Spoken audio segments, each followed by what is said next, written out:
right, good afternoon, everyone. Welcome to the December 13th meeting of the Lakewood Board of Building Standards, Architectural Border Review, and Sign Review meeting.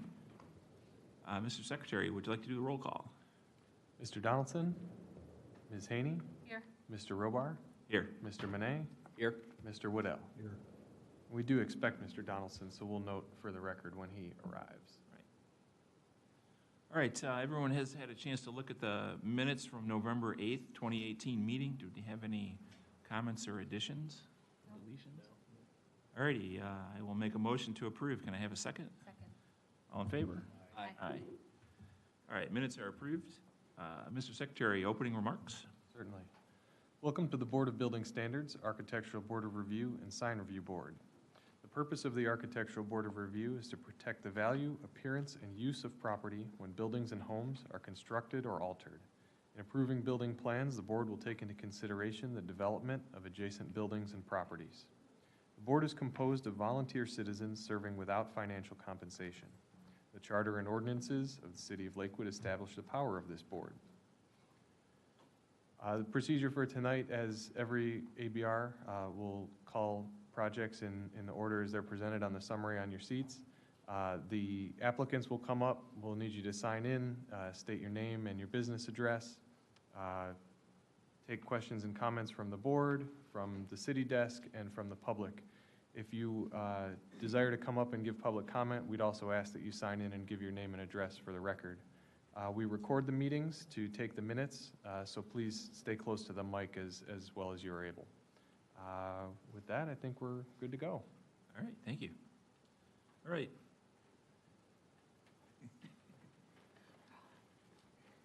Subtly making his way into the meeting, I'd like to recognize Mr. Donaldson as arrived. Thank you. All righty, items number 17, 18, 19, and 20 were summary approved at our pre-review meeting on December 6th. So we'll do a motion for each one of those. The first one was for docket under sign review, docket number 12138-18 for 12005-07 Detroit Avenue, Sugar Bar Inc. I'll make a motion to approve. Can I have a second? Second. All in favor? Aye. Aye. Thank you. All right, docket number 12139-18 for 14233 Detroit Avenue, Chronic Tattoo. I'll make a motion to approve. Can I have a second? Second. All right, all in favor? Aye. Also under sign review, docket number 1214018 for 15613 Detroit Avenue, Fetch and Company. I'll make a motion to approve that one. Can I have a second? Second. All in favor? Aye. Great, thanks. And finally, docket number 12141-18 for 14005 Madison Avenue, Lucas Auto Center. I'll make a motion to approve. Can I have a second? Second. All in favor? Aye. Aye. Great, thank you. All right, under old business, Architectural Border Review, docket number 0995-18 for 14519 Detroit Avenue, 1 Lakewood Place.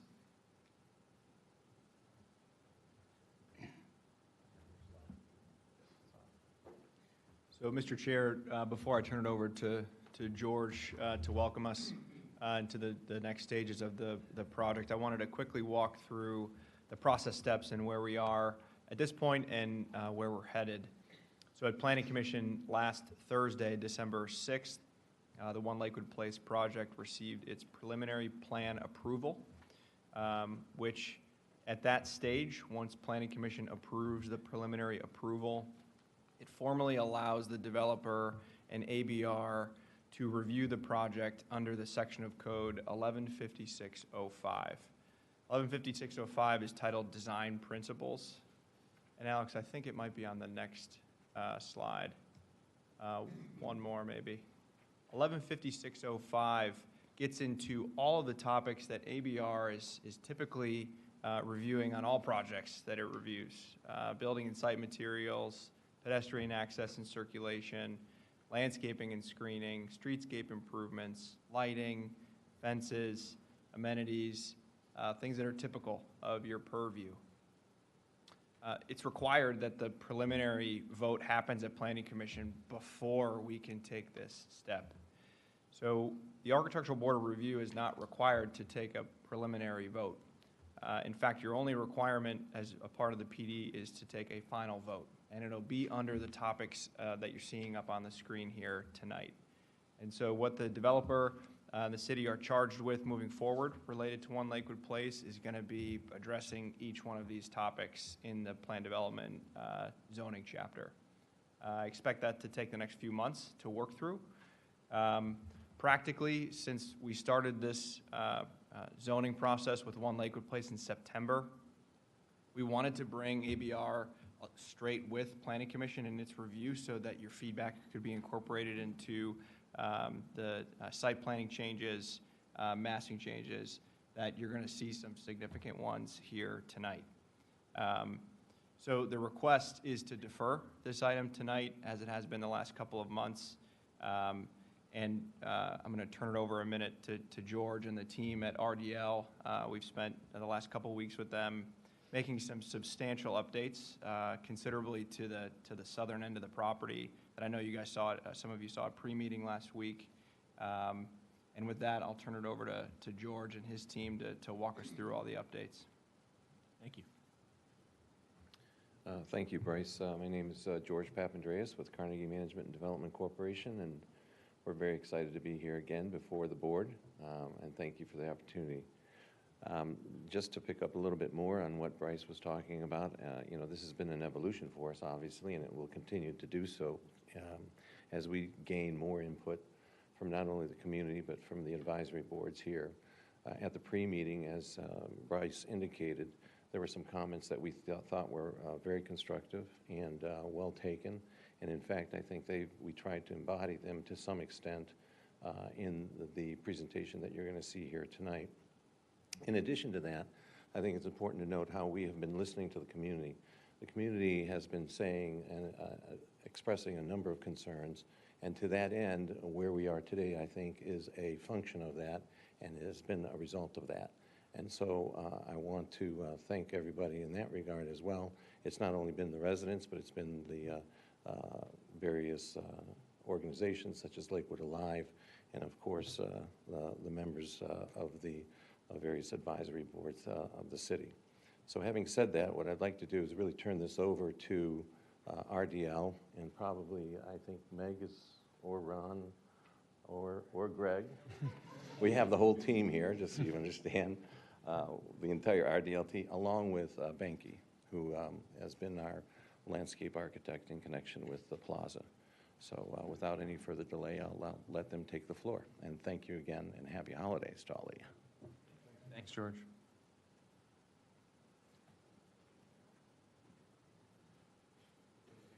Connected here? Yeah, that'd be great. Sure.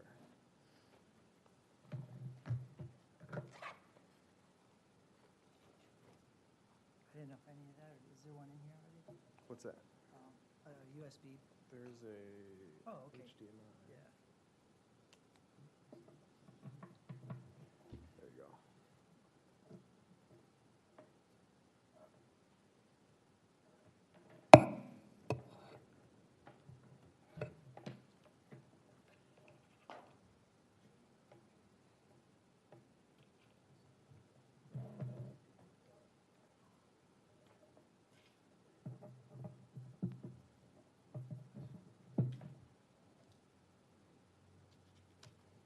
Okay. All right, good evening. I'm Greg Soltis from RDL Architects, 16102 Chagrin Boulevard in Shaker Heights, Ohio. And so we have a presentation here that's even pushed a little further than what you've seen prior. And this is the agenda. So we're going to go through the plaza. We're going to talk through our design, our principles, our thinking through the plaza. And then there you go. Then we're going to review the updated site plan and massing model, which also has been pushed further, which I think you'll like what you see. And then we're going to discuss the residential liner buildings and start getting into a little bit of the architecture and the survey that we've done of the area. So to start off, one of the things that we wanted to do when thinking about the plaza is kind of think about the existing public spaces that are in Lakewood And of course, the street is a public space. Then you also have many park spaces, and we've divided them similarly to the way that you have them divided on the city's website. There's a big regional park, one of the Cleveland Metro Parks is adjacent to the city. A couple community park and rec centers. You know, you have a nice skating rink. Not all communities have that. That's pretty cool. Lakewood Park and Madison Park, which have recreation fields. You have neighborhood parks, which have plenty of playgrounds and other amenities for each individual neighborhood. And then mini parks scattered throughout the city, which offer additional green space to residents.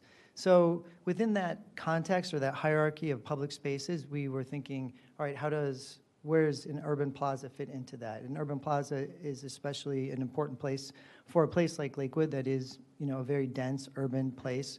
So we had some meetings with Lakewood Alive and also with the community, and so is the feedback that we received from residents. So from this particular meeting with Lakewood Alive, they said this plaza should be adaptable and flexible, focused on active living, designed for everyday use, designed with elements for parents and children, inclusive of public art, food truck friendly, designed for all seasons, and simple and high quality design. And the Lakewood Alive meeting emphasized that the park or the plaza should not include too much fencing and not include only permanent fixtures.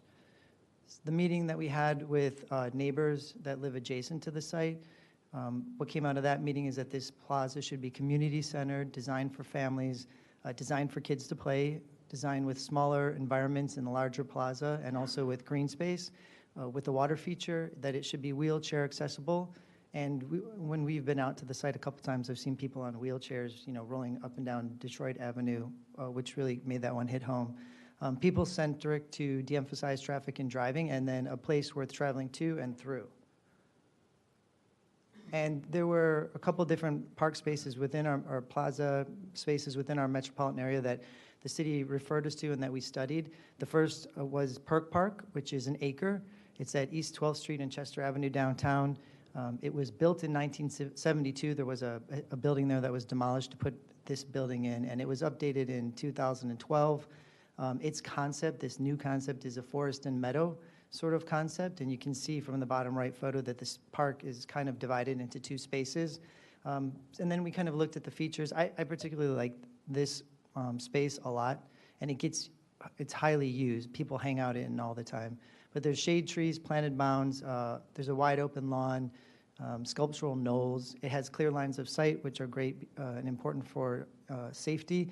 It's secluded seating that's kind of amidst those grove trees, but then also around the edge and with that pergola element that you see in red. And people do like to sit in places where they feel kind of secluded, and then they can watch other people. That arcaded pergola is also aligned to the buildings around it, which is a really nice feature. It's got a grid of light wands, which make the park feel really warm and welcoming at nighttime. And it's got multi-textured surfaces on the ground, and there's even like poetry written in the pavement. And it also has multiple seating options, although this particular park doesn't have movable seats, which is kind of frustrating. This is a plan of Perk Park, so you can see very easily the forest and meadow concept. Forest on the right, meadow on the left. One thing to note is that this park is 1 acre in size, and the space that we're looking at for one Lakewood Place is only a half an acre, so it's half the size of what you see on the screen there. The other comp was Market Square, which is a half an acre, so size-wise, it's much more relatable to the space we're talking about. It's at West 25th and Lorraine Avenue across from the West Side Market. That space was operated or had the Pearl Market on it for a long time until the West Side Market was built in 1912, I believe. So this particular space then became a plaza space and was redone also in 2012. If we were going to give it a concept, we'd say it was like a harvest market type concept. That was one of the things that was mentioned with the public art that's associated with it, and some of the furniture kind of gives that feel. And this space does function a little bit differently than the other one in that it has a lot of festivals, and it's kind of like a spillover space for the market, but it has movable chairs, which is great, and other multiple seating options. It's got a stage. It's much more fully hardscaped than the other plaza, but still has a lot of softness added with the trees and other plants that you can see in especially the top photo. So when we were thinking about the plaza space, we started thinking about like what's our motivation, what's our concept, what's our inspiration. So we came up with these 3 different kind of inspirational ideas, if you will. One was to rediscover and reclaim the public realm, especially after, you know, in America over the past 60, 70 years, the public realm has gone largely private or been turned over to automobiles. So we wanted to think about that. We want this space to benefit Lakewood socially, culturally, and economically, which are 3 very important aspects of human life. And then we want it to be the center of urban life for Lakewood residents and for other people that come to Lakewood. Some of the specifics, you know, we want it to be beautiful, obviously, and attractive. We want it to be competitive, not just competitive as a place that people want to hang out, but to make the city more competitive. We want it to be people-centered, human-scaled, innovative, interactive, and fun. Wi-Fi we put up there because that's an important aspect to get people into places nowadays. We want it to be a place where people can interact with the place itself, but also that generates interaction amongst community members. And obviously vibrant, inclusive, adaptable, all people, all times a year. That's an important one. So the purpose we came up with was to create an outdoor living room for the community, which is somewhat different than what the purpose of park space serves. And we wanted to serve as the finest urban plaza space in the city, and from that we derived a mission statement, which is, 1, Lakewood Plaza will be the urban square of Lakewood, serving all of its residents at all times of the year as the center for community events and gatherings and as a place for everyday use. 1 Lakewood Place will be Lakewood's outdoor living room. And then just in thinking, before Marie comes up here to talk about the plaza in a little more detail, just to get some understanding about how we arrived where we did and thinking about the building. There's already a precedent set up on that corner because the hospital building is set back from the corner and there's a green space in front of it. And in thinking about folding an urban plaza space into downtown Lakewood that could be used both actively and passively as a place people really want to sit and have coffee and chat. So here you can see the Curtis block on the left and the street edge and the topography. So those are kind of the 3 elements we're working within. So the topography from lower left is lowest, and then it goes up as you move up into or lower right is the lowest. As you go up and move to the left, it gets higher. So we were working with this existing topography and these other kind of boundaries. So the next thing we did is we kind of put an ellipse in the plaza because ellipses they're beautiful shapes. They make great spaces, but they're highly functional too. Because of the way you can spread people out if you have an audience for an actively programmed space. And we also looked at the likely ways that people are going to cross the plaza. You know, if you're going from Belle to Detroit, you know, you're going to probably cross diagonally through the space. And if you're going into the shops or the Winter Garden, you're going to cross diagonally and take the fastest route instead of going around. But then what we did is we took these formal elements, so the walls themselves are kind of, the walls of the buildings are formal elements, as this is the street edge, and and the ellipse is another formal element that we've used as an organizing principle. And then we put these, we softened it up with these organic sort of forms that we're going to use for water features and for paths and for greenery to soften the space and to create a nice layering in the space. And then what we did is we looked at the ways that people would likely move through the space or that we're designing to kind of encourage them to move through and explore the space. You could see on the edges the two paths are the city grid. You know, that's where people walk now. And then we've created a bunch of accessible paths, one through the center of the space diagonally from lower left to upper right. And then the one at the top is kind of this diagonal path that allows someone in a wheelchair to get the change in grade, which is about 8 feet, from the sidewalk up to the entrance of the Winter Garden without having to use railings. So, you know, it will feel very natural and like very inclusive. And then the one on the left is also a grade that goes up to the Winter Garden from Detroit Avenue. Marie?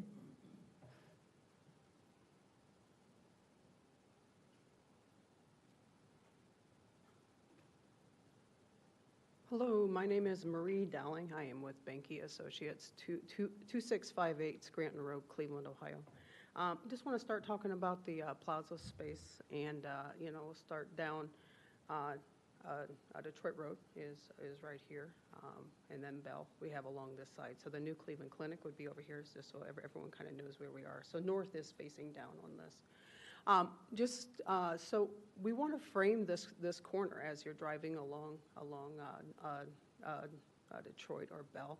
And so we're framing this corner with a little bit of grade change and, getting people to have a stage space. And the stage space can be either direction. You can sit for smaller events this direction, or you can sit on the larger plaza and look into the stage space for extremely large events. We see this entire lower plaza area being the same elevation as Belle and Detroit Road. So the opportunity for festivals to really spill into this space is certainly a possibility, and we'd love to see that happen.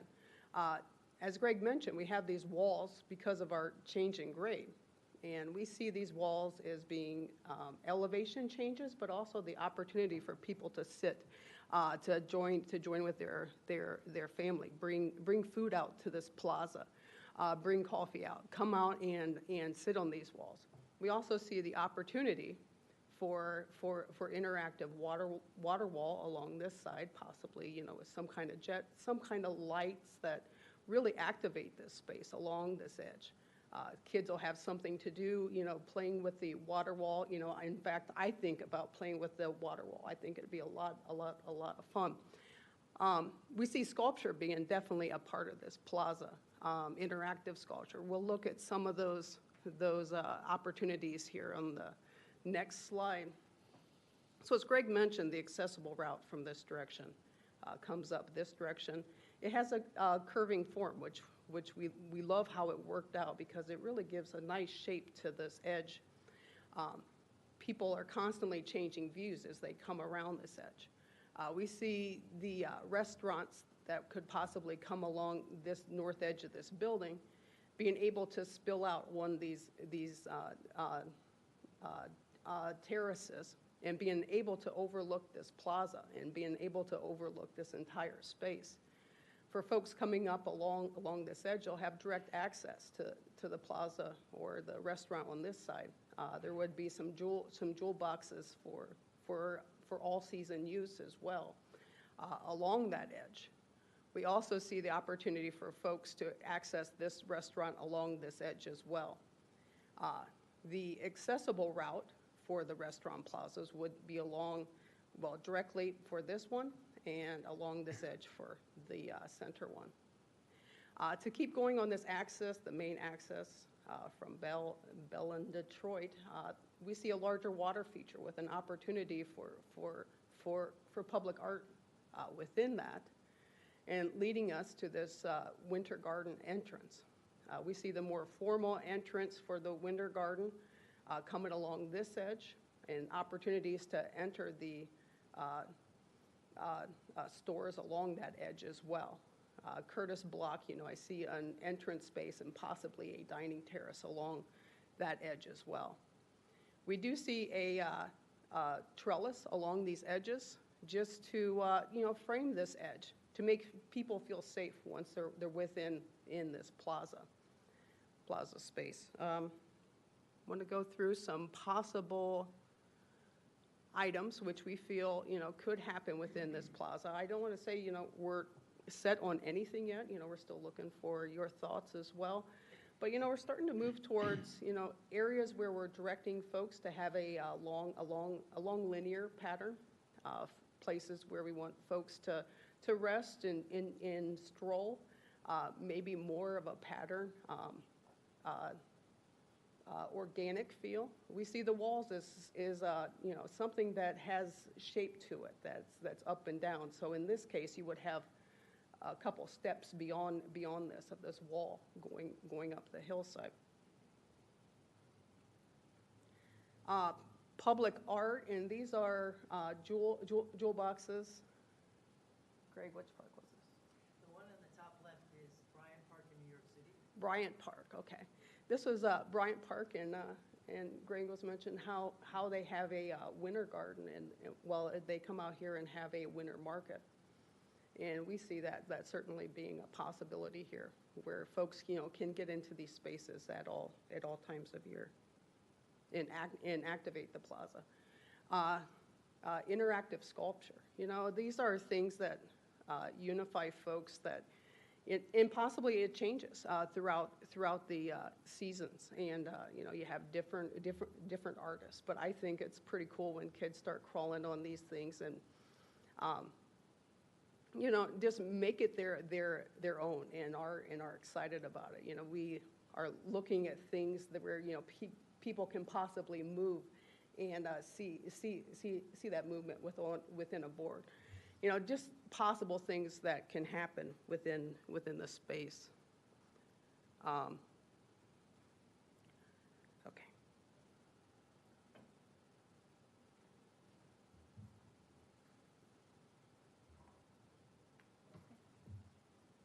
My name's Meg Kavorius with RDL Architects, and Greg and I are just going to walk you through some of the updates we've made to the site plan, and we also have corresponding changes with our massing diagrams.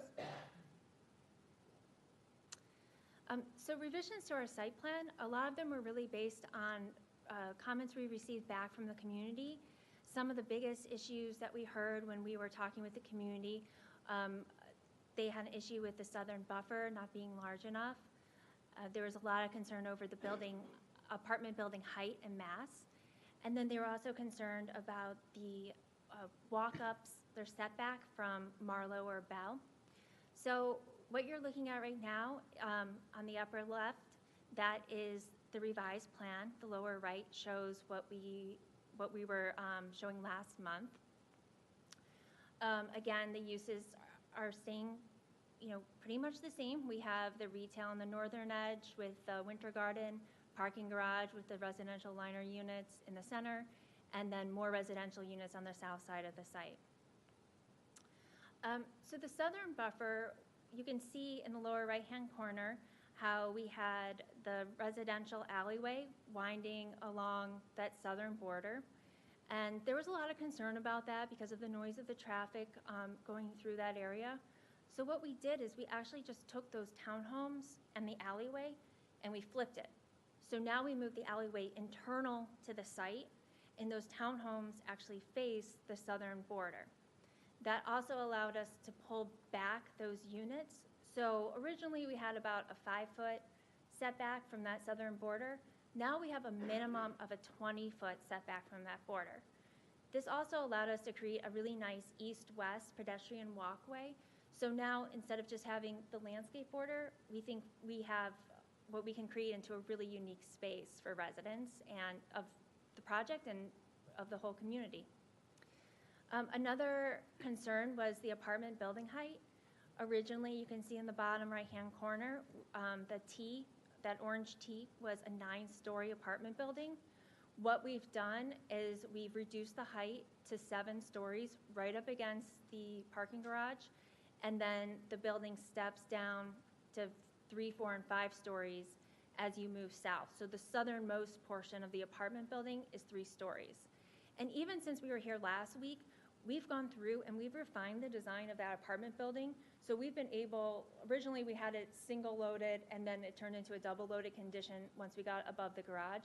But what we did is we just reduced it to a single loaded condition for the whole 7 stories. So that pushed the mass even further north, so that apartment building up against the garage is about a 40-foot depth. And then we just put the units that we lost in the 7-story back into the 3-story portion of the apartment building. The other major concern we heard a lot about was those yellow buildings, their walk-ups or townhomes.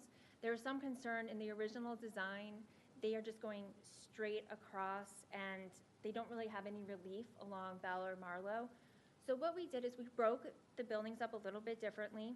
So as you're moving south, you have a 5-plex building that keeps a pretty consistent setback to both Belle and Marlowe.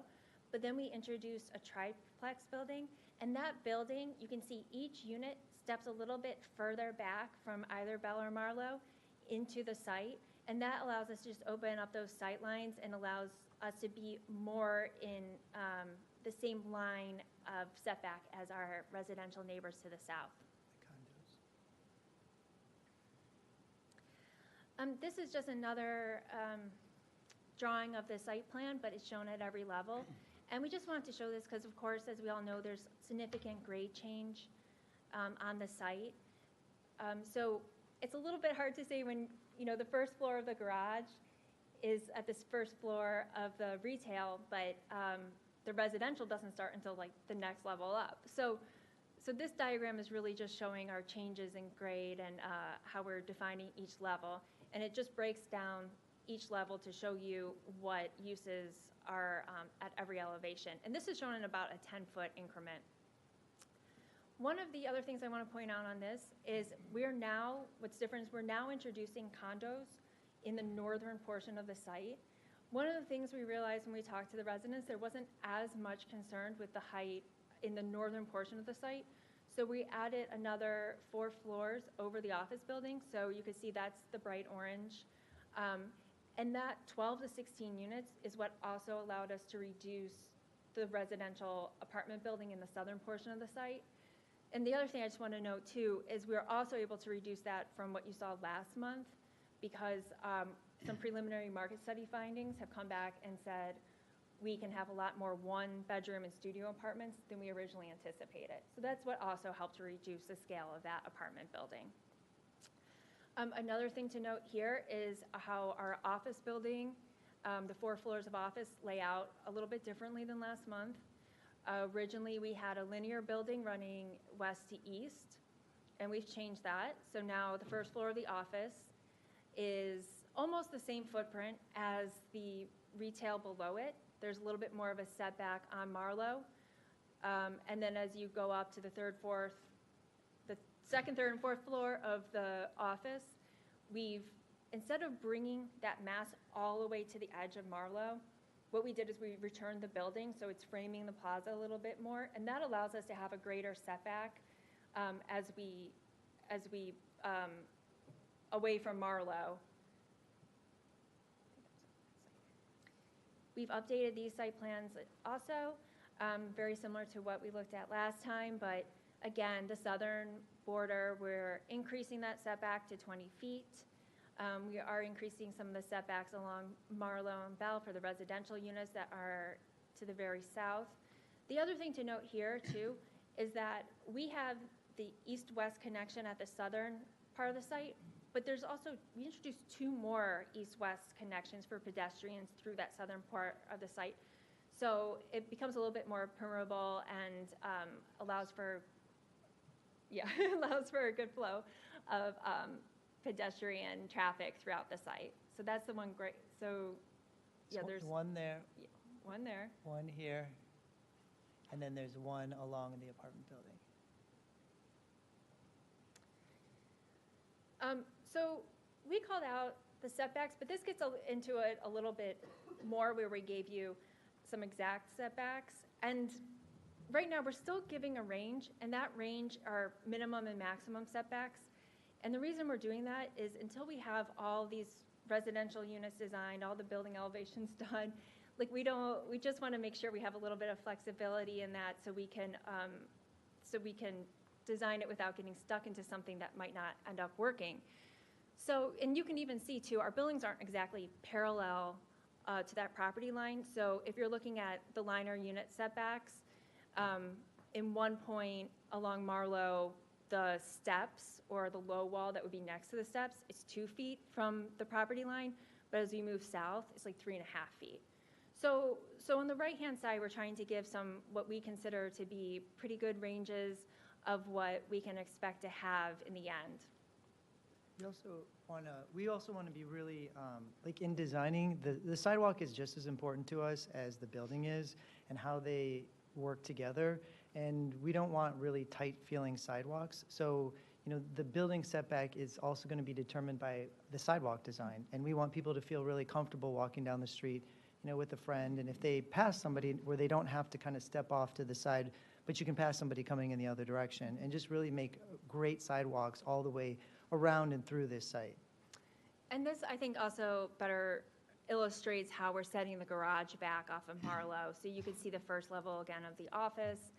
It's set back 5 feet from the retail facade, and then the second, third, and fourth floor of the office are set back, we think, we'll estimate between 20 and 40 feet from Marlowe. Because originally it would have been basically a wall that would be straight up against Marlowe. So now we think we're being a little bit more sensitive because we're trying to, pushing that setback back as we increase in height. And again, this is the Belle Avenue setbacks. The residential is almost the same as Marlowe, but the office and the retail is a little bit different. And this shows kind of our greatest point of setback for the retail. So we were saying retail setback between 0 with a max of 20 feet. And so in the upper left-hand corner, that shows how our building is 18 feet from that property line. And our property line does something a little bit, funny on this side along Belle. So we have a little bit greater of a setback on this side. But you can see we have this outline next to the pink building of line of arcade. So we are imagining an arcade, and that might come all the way out to like a 0 setback from the street. Again, building coverage plan, this hasn't changed much since last time. It was just updated with our newer plan. All right, so I've been a busy beaver updating the SketchUp model.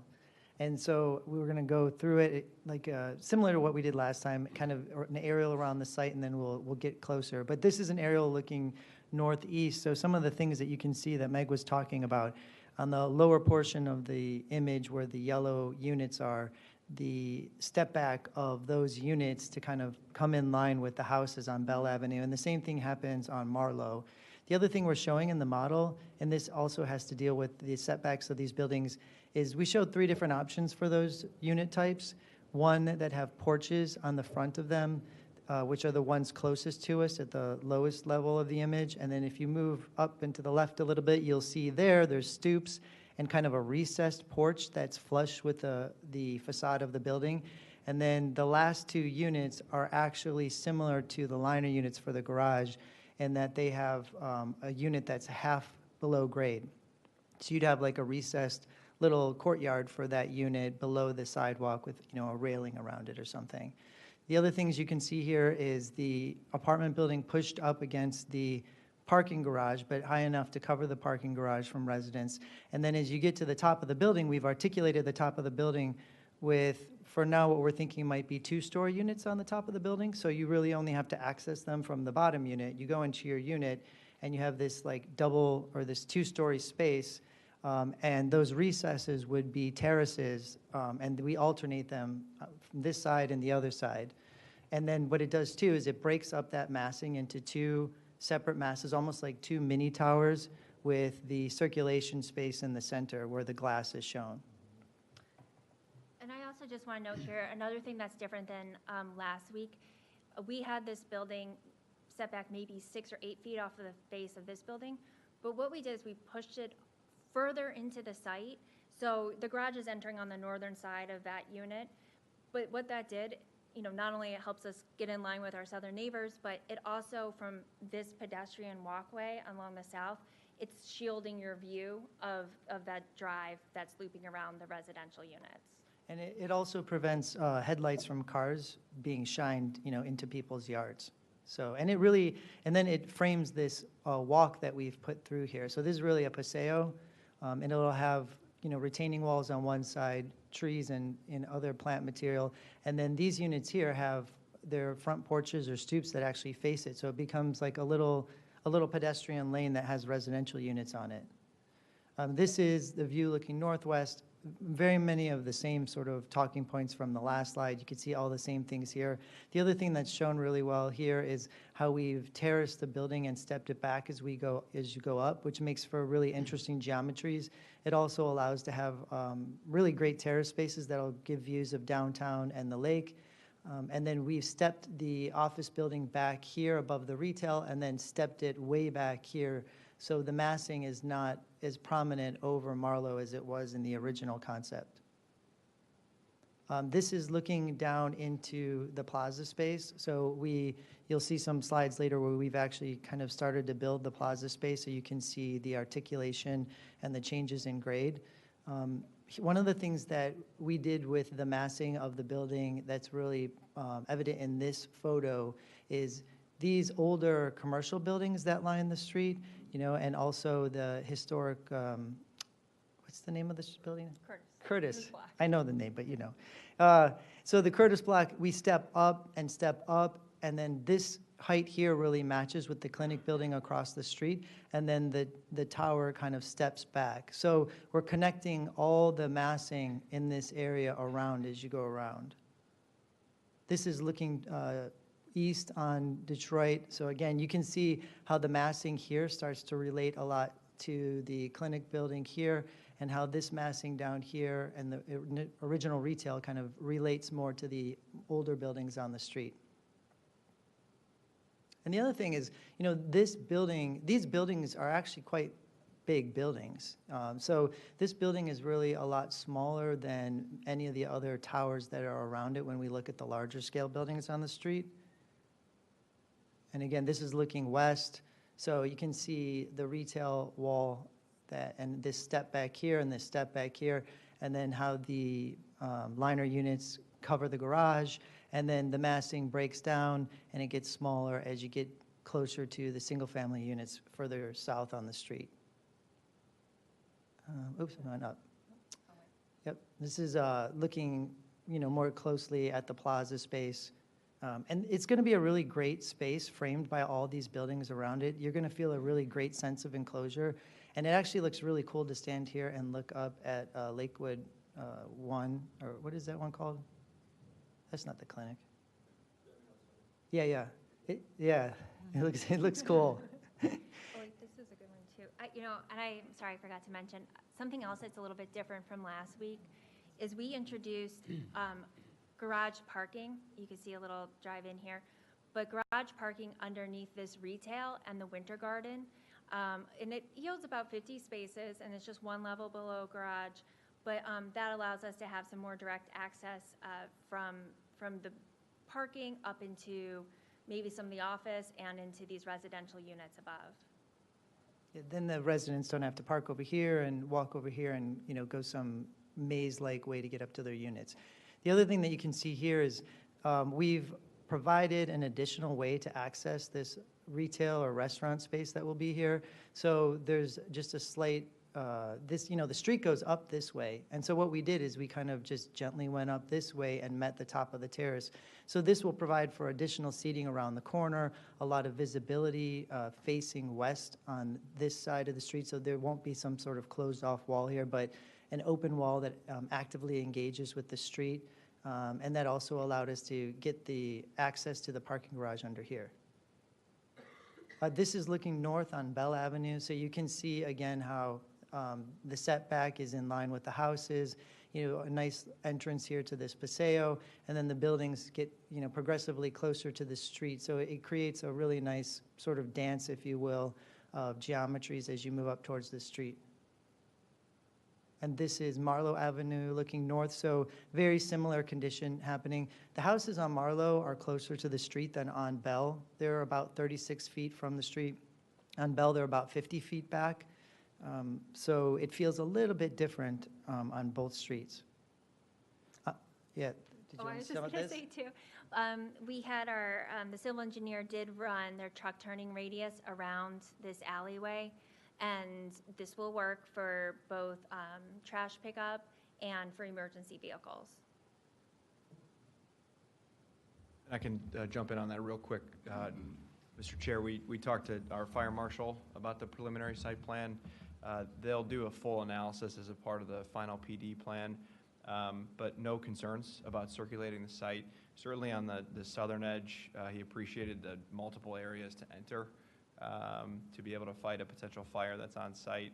We have some questions about how they might be able to fight a fire on the commercial side in that public space. If there was a fire in the retail unit, for example. He's not concerned about it, but just something that we'll talk about over the next couple of months with our fire team, just so you know. And the other thing is a truck can easily turn and get through the space, but we also still have these T-bones, so that provides them another way to maneuver through the space if they have to go in and back up and then turn around, and you can do that on both ends. But this aerial shows a lot of the things that we've talked about already, but also additional opportunities for like residential green space here and here.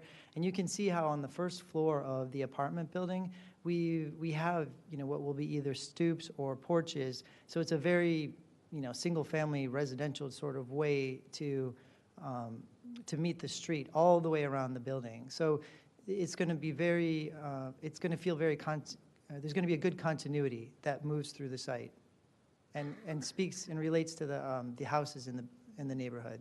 This is looking south on Marlowe, so again, you can see how we've pushed the office building back so that massing isn't right up against the street. This massing relates to the brownstone liner units that'll be around the garage. And then they start to break up, and then they step down, and become more closely related to the single-family houses. This is one of the pedestrian cut-throughs. So this is the first one. That first drive you come to, if we look here, the first drive that actually is just off the screen up here will be where most people who are coming to shop or work there will enter the garage. Residents will enter here. This is where we have this, pedestrian cut-through, and that's shown here. So there's this, the blocks in Lakewood are actually really long, and longer than is what really desired for a good walkable neighborhood. So this particular block is going to have 3 additional pedestrian connections through it, which is going to make the immediate neighborhood, the connective tissue in the neighborhood much better. It's going to make the neighborhood function better. And here's the second pedestrian connection that comes through, and then these units here face the street, just like these do. So it feels like you're kind of, almost the same condition. It's going to feel really good. Where this apartment building starts to meet the ground, again, this end of the apartment building really has much more in common with the brownstones or townhouse type units that are going to be next to it than it does with the rest of the apartment building. So we've really oriented this facade of the building to the street and started to make the massing match those buildings and also step it back as it goes up. And then these are some of the images from the plaza space. This is if you're up on the terrace for that one restaurant on the corner and you're looking back into the plaza. Again, this is a massing model, so we don't have trees and pretty flowers and, kids playing. I wanted to put a puppy in here, but I didn't have time. So, but you can see the stepping up of the plaza from the lower level to the upper level, this ellipse in this big area that can very easily, hold all kinds of active programming, this really beautiful curve that's accessible to all people. Coming off that curve, we have these steps that are also really beautiful and gracious and following the curve that gives you a closer connection to this retail space on the corner. And then how these lawn spaces step down into the plaza, providing plenty of opportunity and places for people to sit. This is if you were on Detroit looking towards the Winter Garden, so you can see, this will probably be a much more formal sort of path that leads into this green space or the Winter Garden, which will have the green space flow into there somehow. This water feature that has this waterfall that falls down into the lower plaza, which will create a lot of great sound.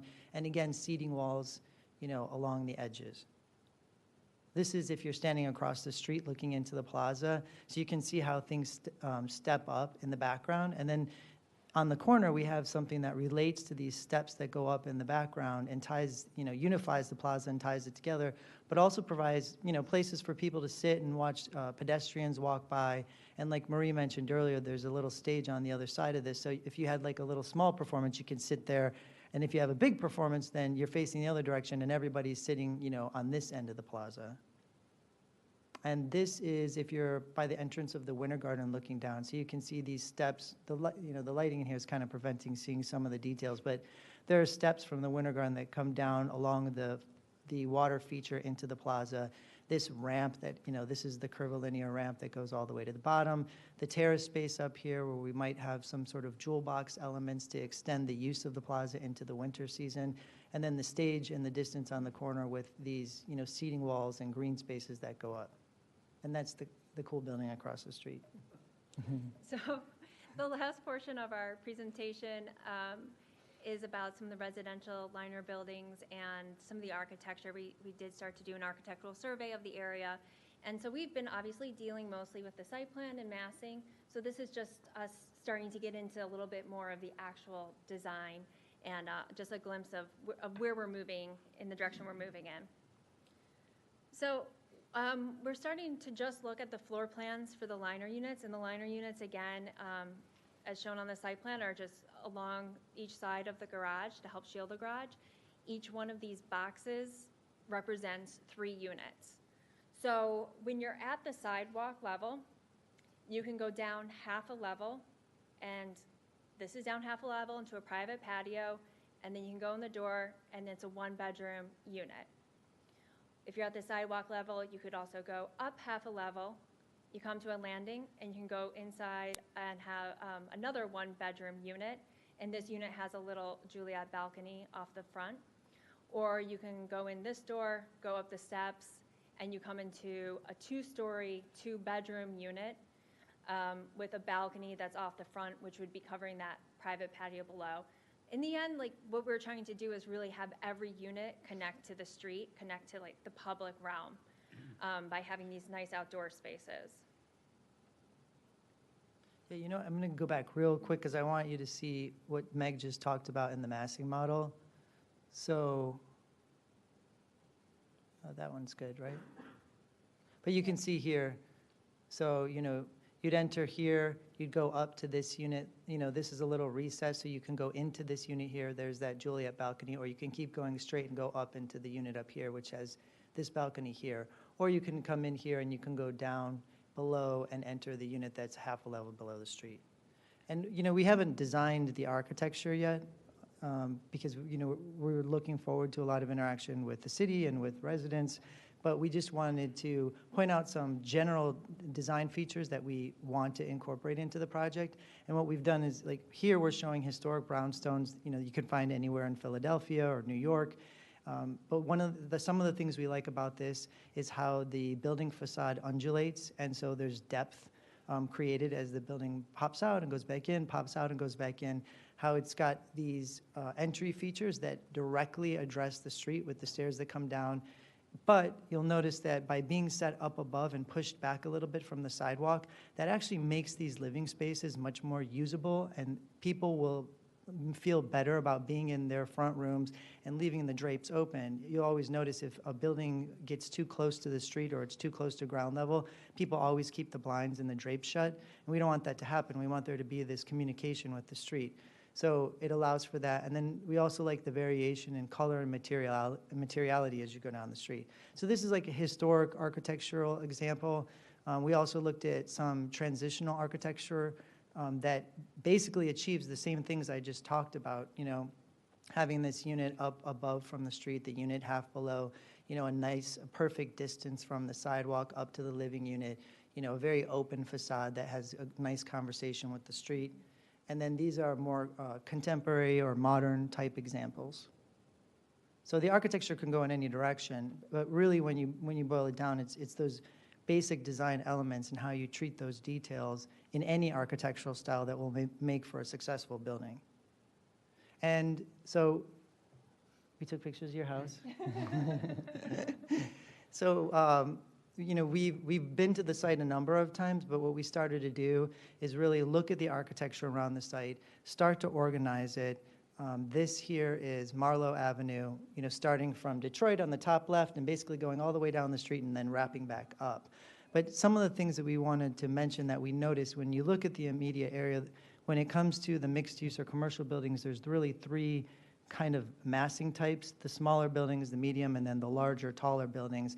And then the residential unit, the single-family houses are their own kind of massing and type. Then we also noticed the materials in the area.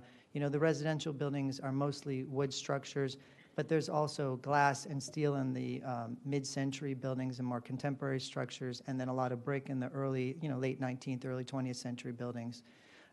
And then one of the things we did notice is there's just a lot of variety in the area.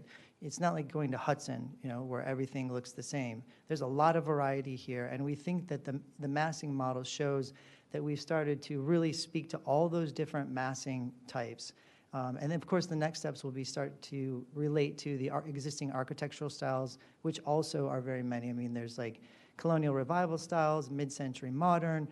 There's a whole eclectic mix of different architectural styles nearby. This is Belle Avenue, you know, and this is a good cross-section of, you know, this shows those medium-sized buildings. which these are brick. You know, the clinic building is a newer building that's medium, but it's made of glass and steel. I like the reflection of the cool building across the street, which is more mid-century, almost brutalist in its design. So we just wanted you to know that we're thinking about those things. We're looking at the existing context. We want this building to fit in. We want it to relate to everything around it. And that's our last slide. That's it.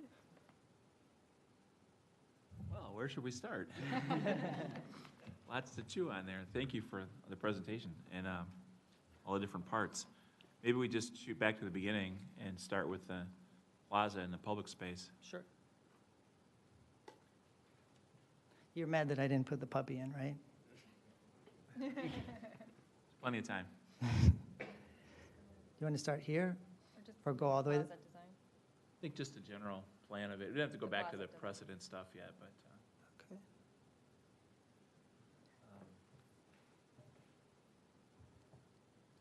I didn't get a chance to run out in the middle of the pre-meeting last time, but I did feel like this was going personally in a cool direction. The organic parts versus the hard edge of where the building will eventually be, and the way it kind of navigates, or definitely navigates the elevation changes. A couple questions popped up now that I hadn't had before, but, and I know this is detail stuff way early, but how that turf areas, they're labeled turf. I'll back up one step. When we think about how we perceive the building and the space and the layering that's going to go on, and there are trees, what are you guys' original, early thoughts on how that green space and turf is rendered? Is it a combination of plantings? Is it just grass where you could go crash if you wanted to? Or is it a combination? Those sorts of things. So, yeah, if you could. Yeah, so that's just one. Yeah, just to answer that question, it's still very early on. We're still looking at those types of things. We certainly see these areas along the lower edges being lawn.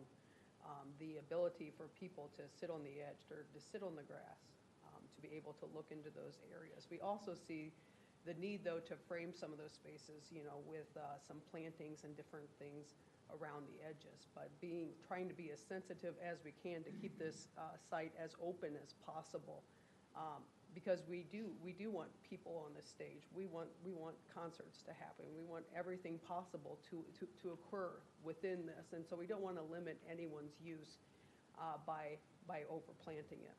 But we also do see the need for an overhead plane with trees. And maybe it becomes a tree that is more easily to see through during the summer months. Focusing on those types, maybe some smaller trees, but I certainly think for this not to feel like a very hot plaza, a space where you don't feel comfortable sitting out on a movable chair, that it's really important to have some of these trees within the space. And I certainly have heard both sides, but we're going to keep fighting for trees. That's our thing. Yeah, you'll get a lot of questions about what kinds of trees and so forth, but,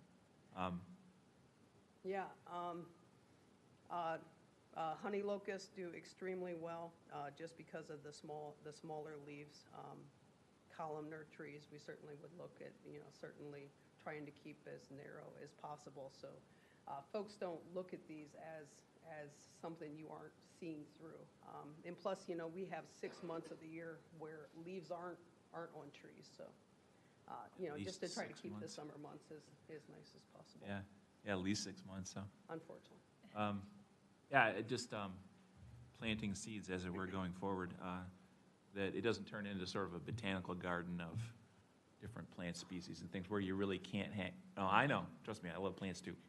But places where you might feel disenchanted to go lay down on the grass or go hang out with your kids on the grass. Yeah. If it's so grassy and tall grassy, and so those are just some thoughts in picturing how it might work. Yeah, I think finding that right balance is going to be the trick here. Making it feel safe, green, inviting, but not overdone, and blocking the stores which are happening in the background. Greg, your one perspective on the SketchUp model of the height of that water feature and how it might, I know you said 8-foot change from here to there, but that's a pretty impressive wall of water in that, Yeah. the way it looks right now. And it'd be very cool, but I think in my mind in the plan, there wasn't maybe half that much, but. And, yeah, I need the dog. That's what I need the dog for scale. But, yeah, and that depends on how that wall's treated, right? You can have a bunch of water gushing over it. Yeah. Or you could have it, a soft trickle. So, and that was a place where we were also thinking about signage opportunities on the wall. It could be lit up, if the plaza is named or the whole entire place is named. But, It should definitely be interactive, and I know you talked about like touching it. I wonder if it can even be at ground level, so somebody with a wheelchair can like go Zero. through it and. That's a like- good like idea. little zero entry. we did talk Try to about, touch it, and yeah. it's not just a fountain that you would see in the mall, but it's something very interactive and not just a signage piece or just a sculpture piece, but. agreed, yeah. That's a great idea. I had a question about the trellises around the end. I don't know if, they don't read very inviting to me. I like how they make it an edge, but it reads like a wall, and like I want people to come in through there. And then I'm wondering during big events, like if you do want to let food trucks in there or larger equipment, so there might need to be an access from Detroit to come through and get, to put carts or something like a storage, like Christmas market stuff that you might need to let traffic get in there somehow, even if they don't stay. No, agreed, and we're Yeah, having the that, trellis would like yeah. block that off. we're having that conversation internally, like, there's a pro trellis and an anti-trellis Yeah. camp, and we're, I like the yeah, idea we're of a duking it out. trellis, but I don't know if it's the right spot. Yeah. And then on the stage, you had shown a cover on it. I know this is just early SketchUp. Yes, so there is intended to be some sort of lacy structure that probably will be here. I just didn't put it in the massing Okay. model. I asked Meg, I'm like, should I put trees in? She's like, do not put trees in. I think that will become really important because that's going to define the corner. Yes, And it'll be good for signage too, but I don't know if I would want signage there. I don't want this to be like a pylon monument sign. So I would go away from that type of thing, but we want people to come there and have musical performances or even like a rally or something, get power there. So I don't want a generator out there every time you have to have. oh, yeah, something like that. definitely power. Yeah. And to your point about the trellises, I think, as you start to develop this, site sections are going to be key, especially as you start to look at the relationship of a trellis. If you go back to the other perspective that you have from the corner, I'm really concerned about what that's going to look like as an obstruction as you start to look back at the tenants that you're trying to lure to this development. More likely than not, you're going to probably have issues seeing the signage with whatever's going on in the foreground. Just a lot. There's just a lot that's in that foreground that feels like it's very busy Yeah. at this moment. I think as you start to go through the design process, simplifying it will be the right move. Right now, it's just, there's a lot going on in there. It's starting to distract Well, from what's there's, going on in the background. right, and this is all going to be softened up once we, imagine there'd be warmer material colors there, some softness added by selective planting of greenery. And then, some of these walls won't be as prominent as they're shown here. It would taken me way too long to do like a nice curve all the way down. But, there probably will be a railings in places, that will allow more visibility through the site. Yeah, it's simplifying what's here. I think the problem with this is that you're using SketchUp and it's just not working with you. It's working against you. So simplifying the design as we start to move forward, because it's starting to feel like there's a lot going on and it's contrasting pretty hard with the background. But also would be interested in the sight lines too at the back of the site and seeing how this actually starts to work. Yeah. And then you spoke to about how you had done research about what should go in here with different organizations in the community. I'd be interested as we start to develop this concept to really get an idea of where how that program might be accommodated here. Right now, it feels like there's just this giant, vast swatch of space with the stage, and it's like everything's going to go there. Really starting to figure out how the program will be accommodated there, I think is going to be key. Not just saying that it's going to live in this general spot. And to Amy's point, accessibility for events. One of the things we had brought up, I believe, at the last time that you presented was that we have, this Belle has to be kept open for events. So when you close off Detroit for events, we still have to have Belle preserved. So you're actually going to be cutting off any sort of events. So if you're planning to connect to major city events, it's going to be pretty hard for people to get over there. So trying to keep that in consideration as you plan and think forward. Sure. I was thinking about that too. On that point, Warren is kept open now, like during, it gets held back for traffic to go through during festivals and stuff. Would that be the same scenario here, Rob, that you're talking about, where it's? That's what I'm concerned about, yeah. But it does open back up then, it's just not a continual. Yeah, people You know, can they hold transfer traffic every back. once in a while, but it definitely splits up the program for events. Yeah, right. So the continuity of the event gets broken up. And Belle swerves around, so it's. Yeah, it's offset. Yeah. Well, and you bring up a good point, because really, I mean, this is a very raw, right? But really thinking about being in that space and that intersection, which is a very strange intersection that really has two open spaces on it, catty corner from each other because of the modernist type plaza across the street. And so, it's not a typical, it's not like, on a regular street grid. I mean, it is a regular street grid, but there's a weird condition because Belle is offset at Detroit. Going off of what Rob had said about sightlines and how you enter these retailers or restaurants, I appreciate that you added the stair up to the one in the corner, so you don't have to walk all the way around. Right, Okay, and we also so- did this over here. Yeah, that's a curb cut down to the garage there, too. No, right? so this is the terrace space, just, That little door right there. oh, The- that is right there, yeah. Okay, so that's really almost a whole story above at that point. I mean, it's like 8 to 10 feet, like ramps down. Mm-hmm. Okay. And then this is actually 2 stories of retail. Mm-hmm. How do you enter to this second story retail? You go up into the Winter Garden and they're accessed from like a hall on the second story? Or Well- do they have first floor entrances and you go up?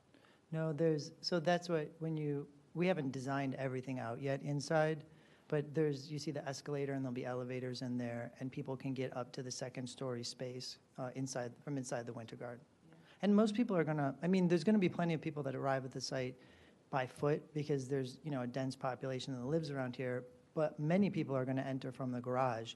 When they enter from the garage, they're gonna walk across the connector on the second level that will bring them right into where those second floor retailers are. Question the viability of that much second story retail in general, but if it's not successful in releasing, would that story go to office? And then it would go down, you'll take a floor off? Okay.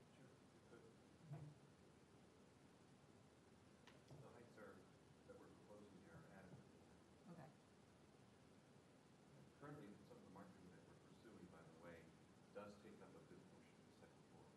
Are they only second story retailers, or are they like There is. first and second floor, like the restaurant is 2 stories tall? Exactly, as well, both. That have interest, right? And once the architecture and the plaza space start to get developed more fully, I think that some of these spaces, especially, I actually took this picture for you, Amy, because this corner, this corner is gonna, I feel, especially because of the nature of that intersection and where people stand on that sidewalk, it's actually gonna be a really prominent space. So there's gonna be a lot of visibility of this particular retailer right there. I think that's gonna be actually the most desirable space. George, maybe I could jump in.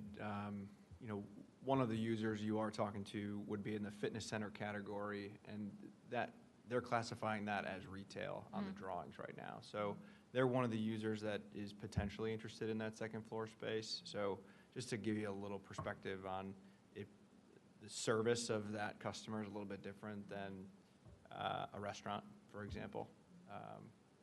And that may not exactly be what goes up there, but just to give you an idea.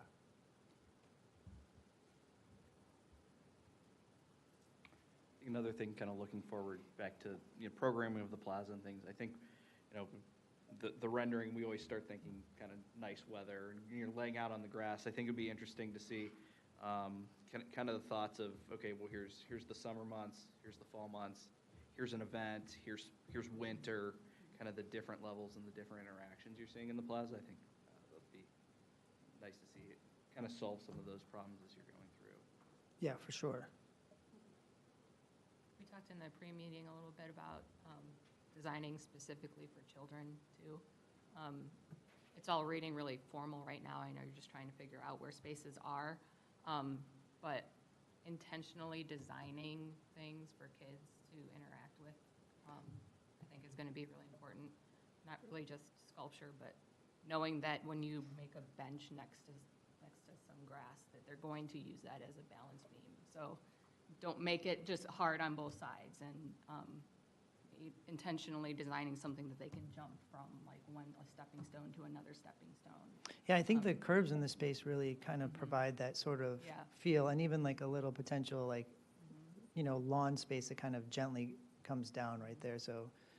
Maybe even a little hill in winter that they can bring their sleds down and not go out into traffic. Right. Probably, It's like it right probably into- will. So like, if a hill exists, make sure it's not going out into Detroit. So Well, we have- just things like that, like remember that there's going to be kids using it, so intentionally design it so that it can be used by all ages.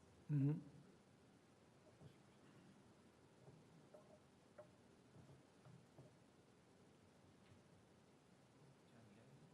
Well, it's funny, my initial reaction to the plaza, go back to the plan, is like, I wanted it to flip, I wanted the stage to be up in the top left, and the water features here, so that when there's a big event going on, you got a band performing up there, that the people could spill out into the streets and be looking back at the whole thing. That was my initial first reaction. But if Belle's gonna stay open, I mean, for traffic and emergency vehicles, that can keep that perfect, but originally, and then I thought the trellises fought against that, so that they should go away too, and plus the whole visual looking into the park. And my first initial reaction was flip it. But And- I understand the grade change, and you can't do a water feature down there to sand. I mean, there's a lot of reason for this being developed like this, but from a programmatic standpoint, when I'm thinking of events, I thought it would be nice to have a that it will spill out and look back at the event that's taking place. And Mr. Chair, on the road closure question, our public safety team has been looking at it. We think we can close Belle. I think we have to figure out how to circulate some of the emergency vehicles, but we're confident that we'll be able to come in from the south. We're still kind of fine tuning that as a part of this, but as a part of the fire marshal's review is kind of going to be the neighborhood special event review too. So we'll bring that to you guys as well and kind of take a downtown Lakewood view of how circulation happens with emergency vehicles. So we'll bring that back in the coming months. Are these jewel boxes a permanent feature that like somebody would rent and like operate something out of it? Yeah, they could be. There's variations on them. Some of the ones in Bryant Park are seasonal, but they have jewel boxes all year round there as well. And that's why we have the image down at the bottom. Those restaurant spaces, you could rent that out maybe for, an event. Right, or people could just sit out there in the wintertime. The waiters get cold for a couple seconds going from inside to outside. But it starts to bring the activity further into the plaza. They'll also glow at nighttime, and it's dark most of the winter. So just those glowing boxes will also animate the plaza, seeing people, in there. And then in the summertime, they could be really great places, on a rainy day to have coffee or read the paper or whatever. But yeah, the biggest thing it does is really start to draw activity into the plaza and really start to make the plaza a truly four-season place.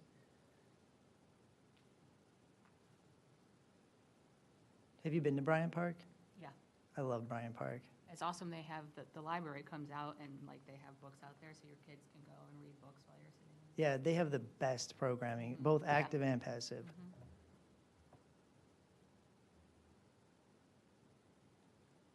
I also liked how you guys have pulled back on the east side and the Curtis block is exposed to a certain extent now. It doesn't have that kind of massing of a piece that's pulled along the side.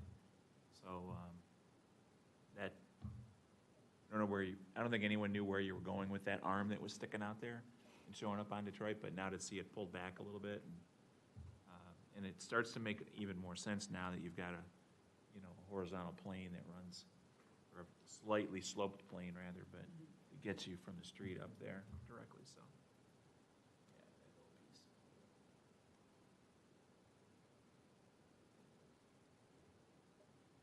Great. Well, we can park all that in the park for a moment and then move on to the other section and hit the other two parts if you want, Greg. So, can you Okay. bring us back to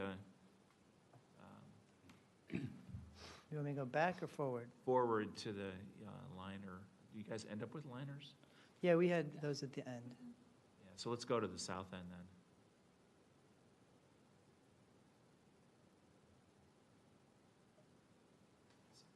All right, we'll do these. Or I Do can, you want me to liners go like in the massing model? Wanna do the massing?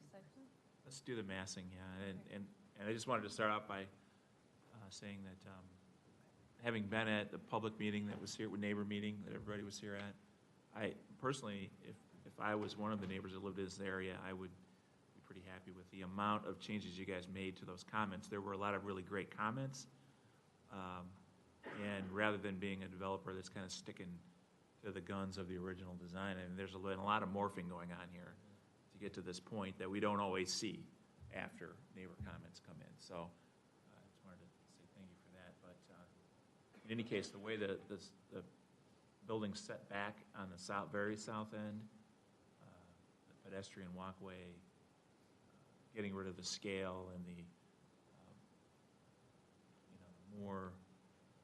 the worst chance of somebody looking from an 8-story building down into someone's backyard, right up there like that. So that's my impression. And I didn't get to see you present this at the pre-meeting, but looking over it afterwards, I was pleasantly surprised to see those Thank you. kinds of changes personally. So. I agree, the massing is greatly improved. I think I really appreciate how the 7-story building is only back in the middle of the site, and then you can even step back and have changes in the texture of the terraces on top on those units. The step back at the end of the site is, on the southern end, is really nice, and how it curves around into that pedestrian alley, which I think can be really cool, both for the community at large and for those particular residents. They really have their own little front yards with their own space. I like the pedestrian, the porousness through the site, that you don't get that anywhere really in Lakewood. I think that's a really nice feature. And then I just had really one question about this side of the site, because I kind of saw a little something we haven't seen before. The amenity spaces and community spaces for all of the residents here. Is that top floor in the middle? And is that the only thing? Is there like an outdoor space plan, like with a pool and with like anything like that? Well, we're considering a terrace space off of that, but it would be on the north side, because one of the comments from residents was they were concerned about like some of the noise coming from balconies, and so we thought, well, let's put it on the north side, because that would help to shield some of that noise going, moving south. But as of right now, that's the only real amenity space. That we have. There's going to be like a roof coming on the garage with something on it or anything, so you're not like, Not okay. right now.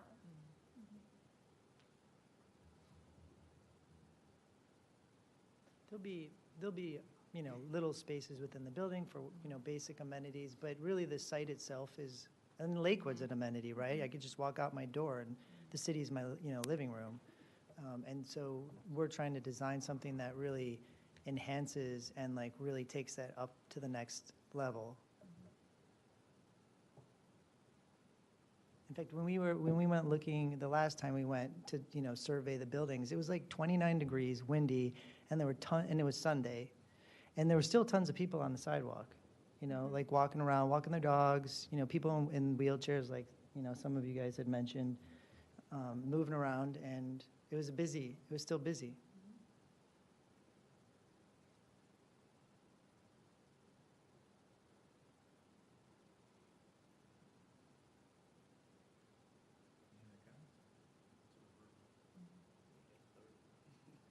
excited to see Yeah, what yeah, the exactly. next levels of materials and Yeah. detailing and stuff, but, I learned a new word. Paseo? yeah, And thank Winerf. you for that. I usually go Muse, that's my, Muse, yeah. that's my go-to. We've done that one.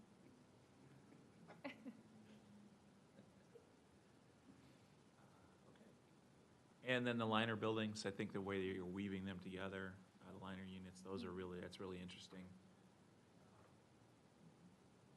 You'll always have somebody that wants that kind of Laverne and Shirley underground, you know, halfway underground type of I think it's space. so unique in this area, you don't see it like Right. anywhere in Cleveland, Yeah, that, the, like garden-style townhouse. right, and like other cities, you see that just It's oodles of everywhere. those things, Yeah. yeah. Even Pittsburgh, they're Mhm. Yeah.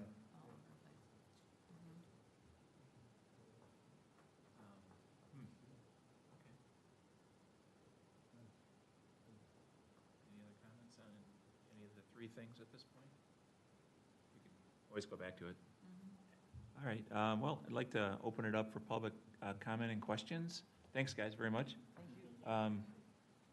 And again, if you'd like to, a lot of you guys know the drill, but please state your name and address if you want to have anything to say or have any questions. We'll take them all down, try to bundle them together in light questions, and then have everybody from city desk and also developer architect to answer them.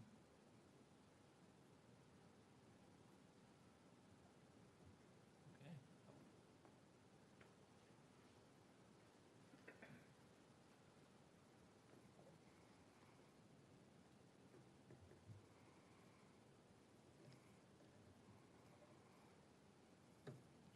Ben Hockenhall, 1492 Marlowe.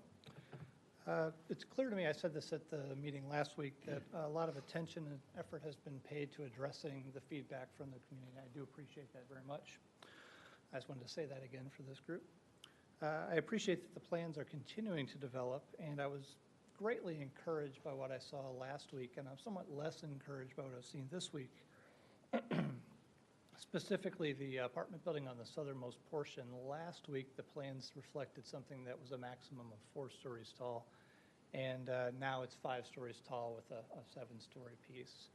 And I liked that the previous design was not really visible from outside of the site. I don't know yet whether that's going to be the case with the new one, but I'm a little less sanguine about what I'm seeing there tonight. Conversely, the apartment building against the garage, I like a lot better tonight than I liked last week. The additional articulation of that structure has made it, I think, more interesting and more welcoming. So I think that that one is a net improvement. I do like the Paseo. I like how that's continuing to develop. And my last comment would be that I'm not sure that I would use Center North as a model for anything. It may be a cool building, but it has many other offsetting considerations. Thank you. Wise advice. Wise advice.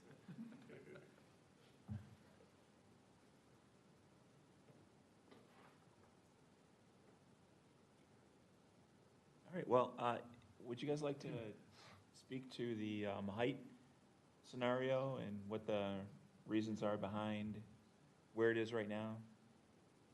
For that's the southern, I'd say south central part of it. This way. So it's just a continuation of trying to accommodate the number of units while still reducing the massing. So it does step back as you go down, and we needed an amenity space. And so what we did is we extended the circulation up through. So really there won't be any visibility, and those stairwells will act as kind of like a buffer to the south. And really, if you're in that space on the top, you'll only be able to look mostly north, west, and east. So we still tried to keep, that you guys buffered from that activity. So, and when you're on the street, you're still.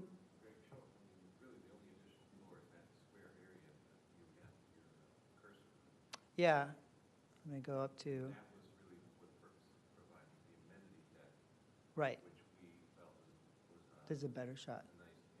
So really, yeah, see, this is really gonna be, there might be like where the hall is, like a window that looks to the south, but then this is gonna be a very solid piece of geometry. And then even the space is stepped back on the roof. So this is stepped back, and there'll be glass on these sides, just looking out this way. And so it steps down and steps down and then steps down as you get closer to the street. So when you're standing on the sidewalk there, you're really not going to see the tops of that because those townhouse units that are on the street are really going to block your view from that. So that fifth story is just an amenity space, there's no units up on that fifth story? Correct. Okay. Mhm. So it steps from 3 to 4 to 5.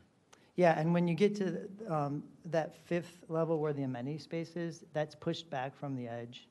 And like I said, there's, that solid massing at the south side, so it buffers it from you guys. Thank you. While you're there, I just wanted to ask, is there a thought process now for amenity spaces for the office? You have so many nice, I think the setbacks are nice. There's some opportunities for roof decks and things like that, which office buildings are Yeah, we did. longing for as well. We talked about that kind of referencing it last week. Because we have the step backs, we definitely could potentially have terrace spaces here. So if there's an event going on in the plaza, I mentioned this scenario last week, but you could say, hey, we're going to stay late at the office. We got some beer. Come over. We're going to watch the concert from the roof, right? I mean, that's going to be pretty cool. So there will be opportunities for that. And again, the place itself is the amenity.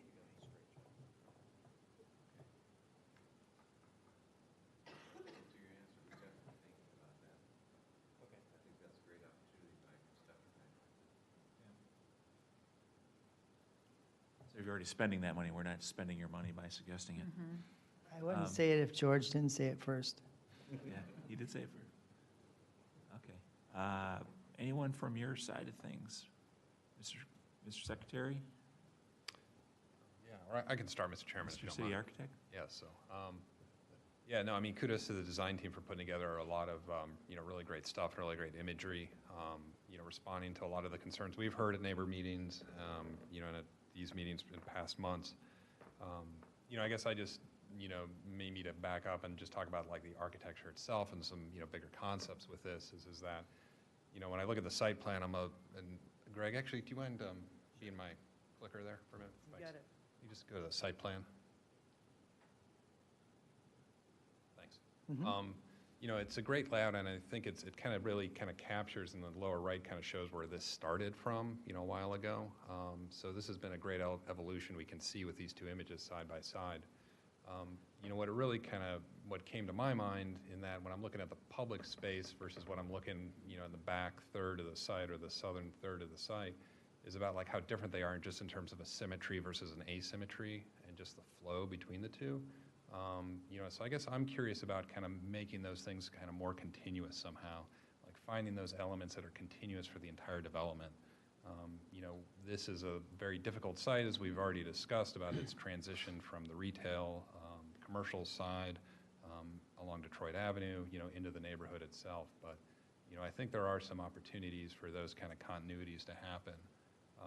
It might just be little things like, the piece of the apartment building that sticks farthest north. You've got two, mid-sized lawns on either side of that. I'm curious about what happens if you slide that building one way or the other and you create a bigger space there. Maybe something that's a little more usable for the residential tenants that live back there. Things like that kind of maybe reflect the massing farther up, so. You're talking about this space here, so, Correct. okay. Yeah, so, right now, again, if you've got two things that are, they might be usable, might not. If you can combine those two somehow, then you've got something a little more, so. So thinking about that. The water feature too on the plaza is a really nice touch too. And, and that's one thing, and I know, the history of this site and, the reason, public hospital got built here because it was cheap land, because there was a stream running through it. And that's always typically where the schools and the hospitals end up in any city, is where nobody could figure out how to build before, so, here we go. So that water element, I mean, that's something that could form part of that continuity. Obviously it's expressed here. In my mind, I can imagine this flow, happening through the winter garden, not actually, but maybe, virtually kind of as a sense and a concept. And that could even flow back into the residential somehow, to make kind of that feeling of connectivity between everything. So I think there's some opportunities there to kind of layer those levels of design, onto this overall thing. So, Again, kudos for, putting together a really great thing. I think the plaza's taken a lot of steps in the right direction. I'm not one for goofy organic shapes, I'll say. That's more my design proclivities maybe than a lot of folks. So I guess I would say is that if there's a way to kind of, make those shapes happen, that they're in a, logical way. And, we draw these things and we think, oh, I'm drawing a soft shape. It's like, yes, well, there's soft shapes and there's soft materials, and there's a difference between the two. So in order to make the space inviting, you kind of want to get the right balance of all that stuff, so. And I agree with you. I mean, what I hear you saying, which I think all the time too, is like, what's the reason for why you're doing what you're doing? Right. Right? And so, heard. Right. So let's keep that in mind, so. Okay, All right. you got it. Thank you. Mr. Director? Mr. Chair, that's it. So I'd turn it back to you guys if for any last comments or questions. And then again, the request tonight is just a deferral, and we'll get back to work. All right, anything else from this desk? Okay. All right, so I'll make a motion. Thank you, everyone. It's gotten us to this point. Looking forward to seeing where it goes. I'll make a motion to defer. Can I have a second? Second. All in favor? Aye. Aye. Great, thanks. Thanks, guys.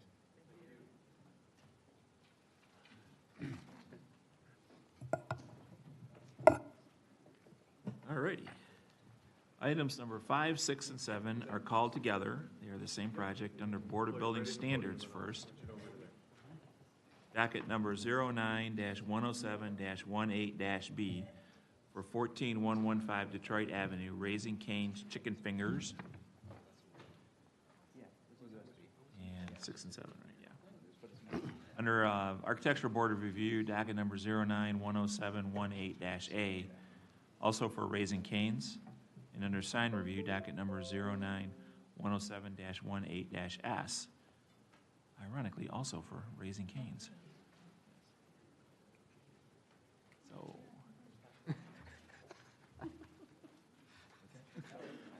Drive I know. and point there, but. Thank you. I heard the chicken's good. I heard them talking about Thanks. Swenson's on my way in. I'm like, Thank you. Thank you.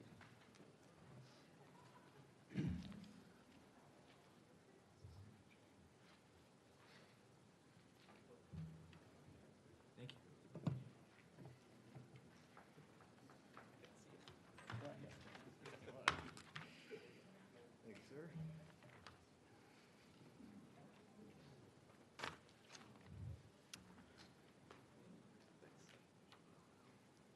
Good evening. Downstairs, go put it up. Drew Gantliff, Raising Cane's, Ohio, 1062 Ridge Street, Columbus, Ohio, 43215. We are excited to be back in front of you after a couple of months of meetings. And, the first few meetings that we've had, or few meetings we've had have been really focused on the building as we've ironed out the site plan with the Planning Commission. And so a lot of the focus I'm going to have today is in regards to the site plan and where we're at. I do have a presentation. It's not 52 pages. I know you guys are disappointed in that. So Try to do hopefully better. this could go pretty quickly. But I do want to highlight a lot of the items that we have in the site plan that we haven't yet focused on in our conversations.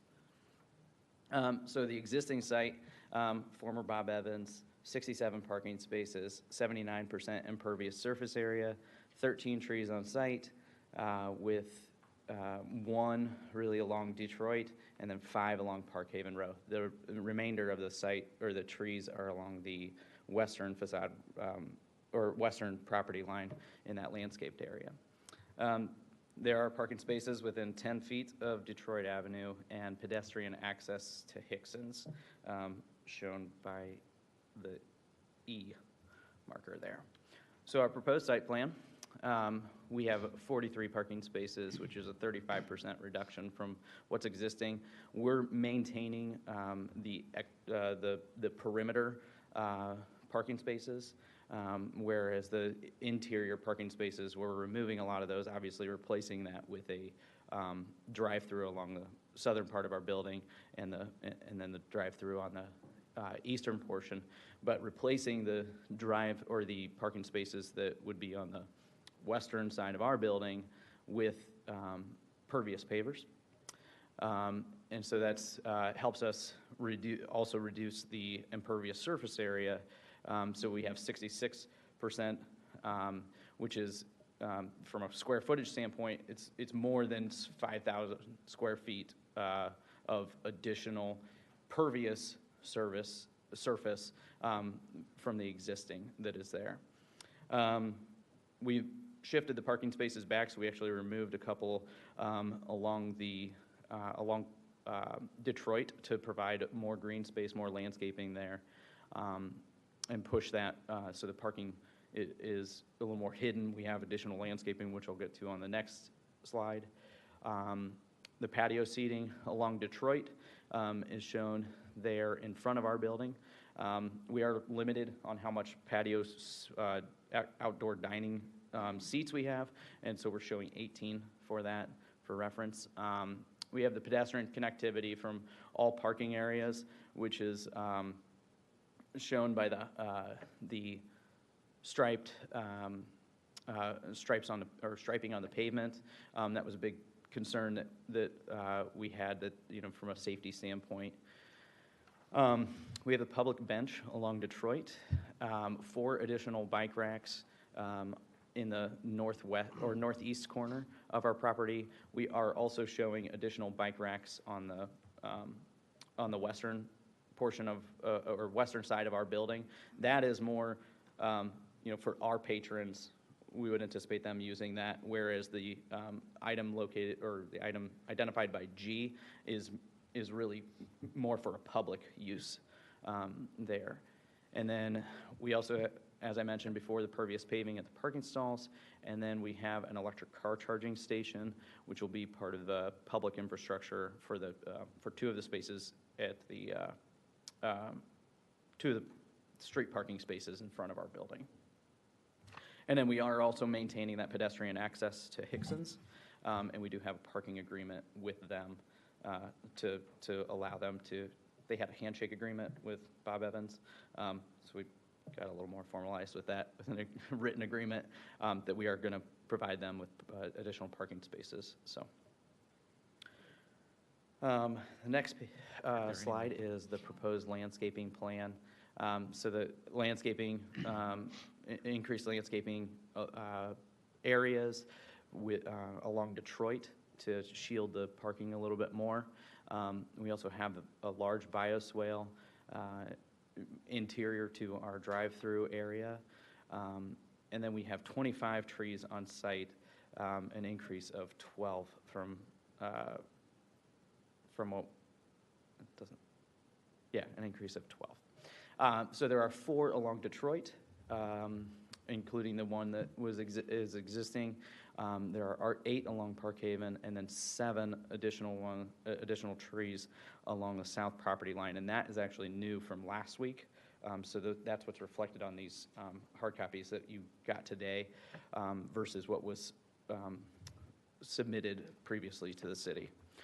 So that was a request by the Planning Commission to shield the residential. We do have that the large masonry wall is going to remain, but they expressed concern with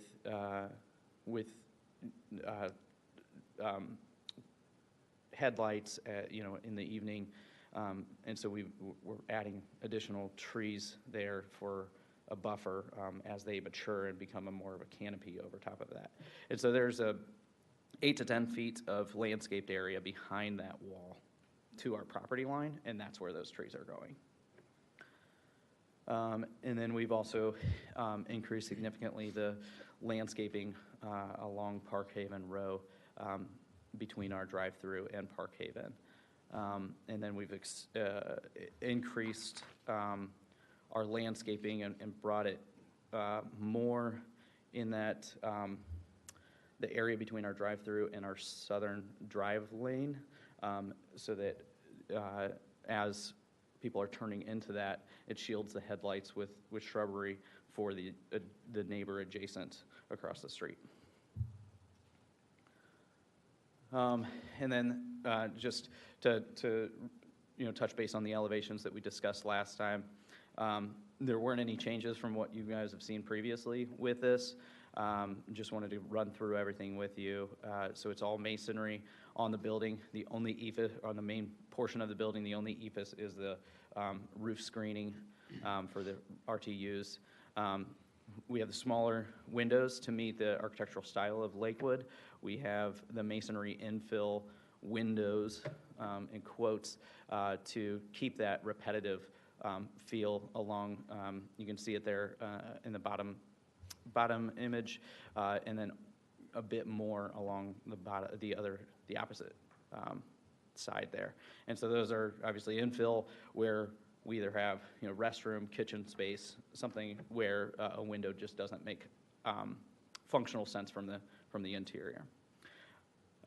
Couple items as far as signage goes. We do have the wall cabinet sign above the two entrances, which is shown in the top image. We have one over the drive-through.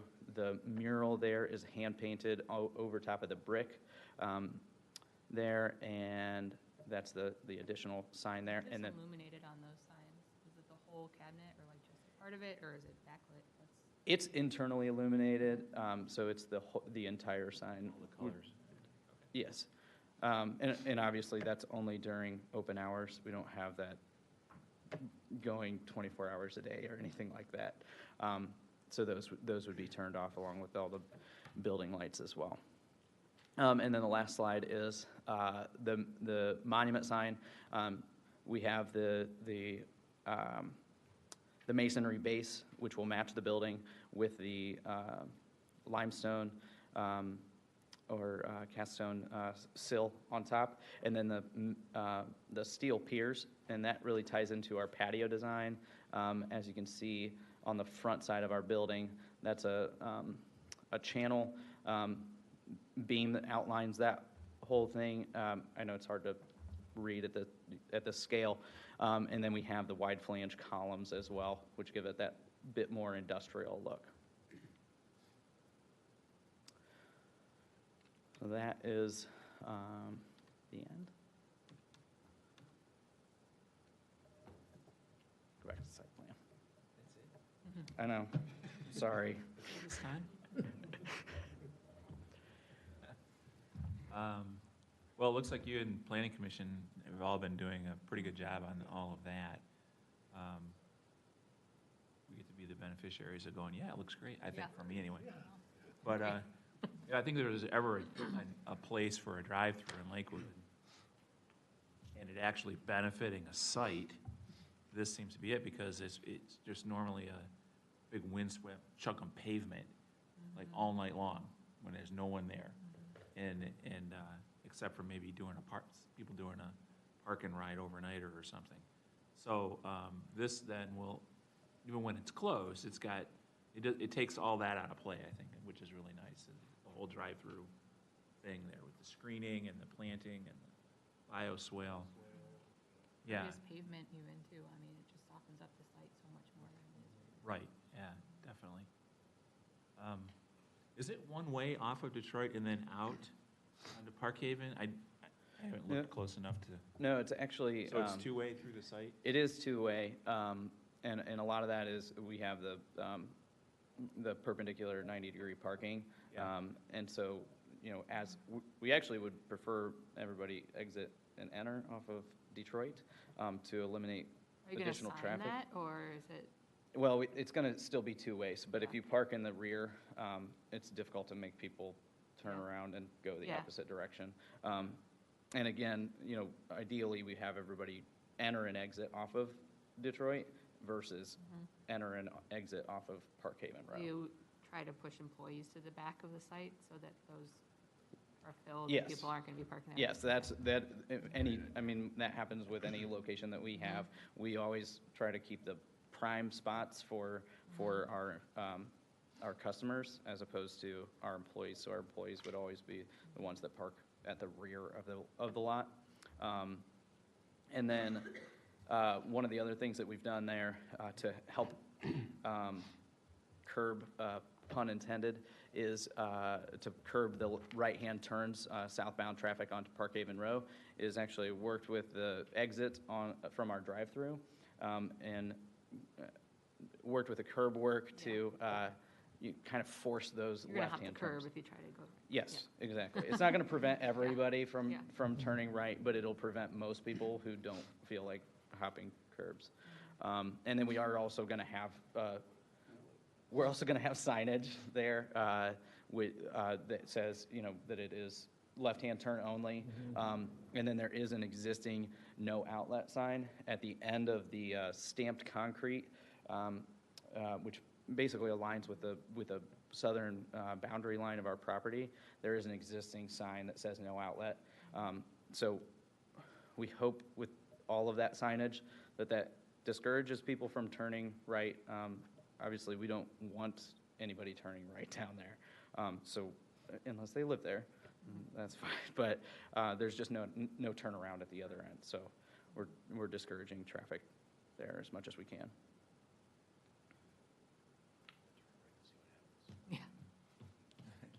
Spike.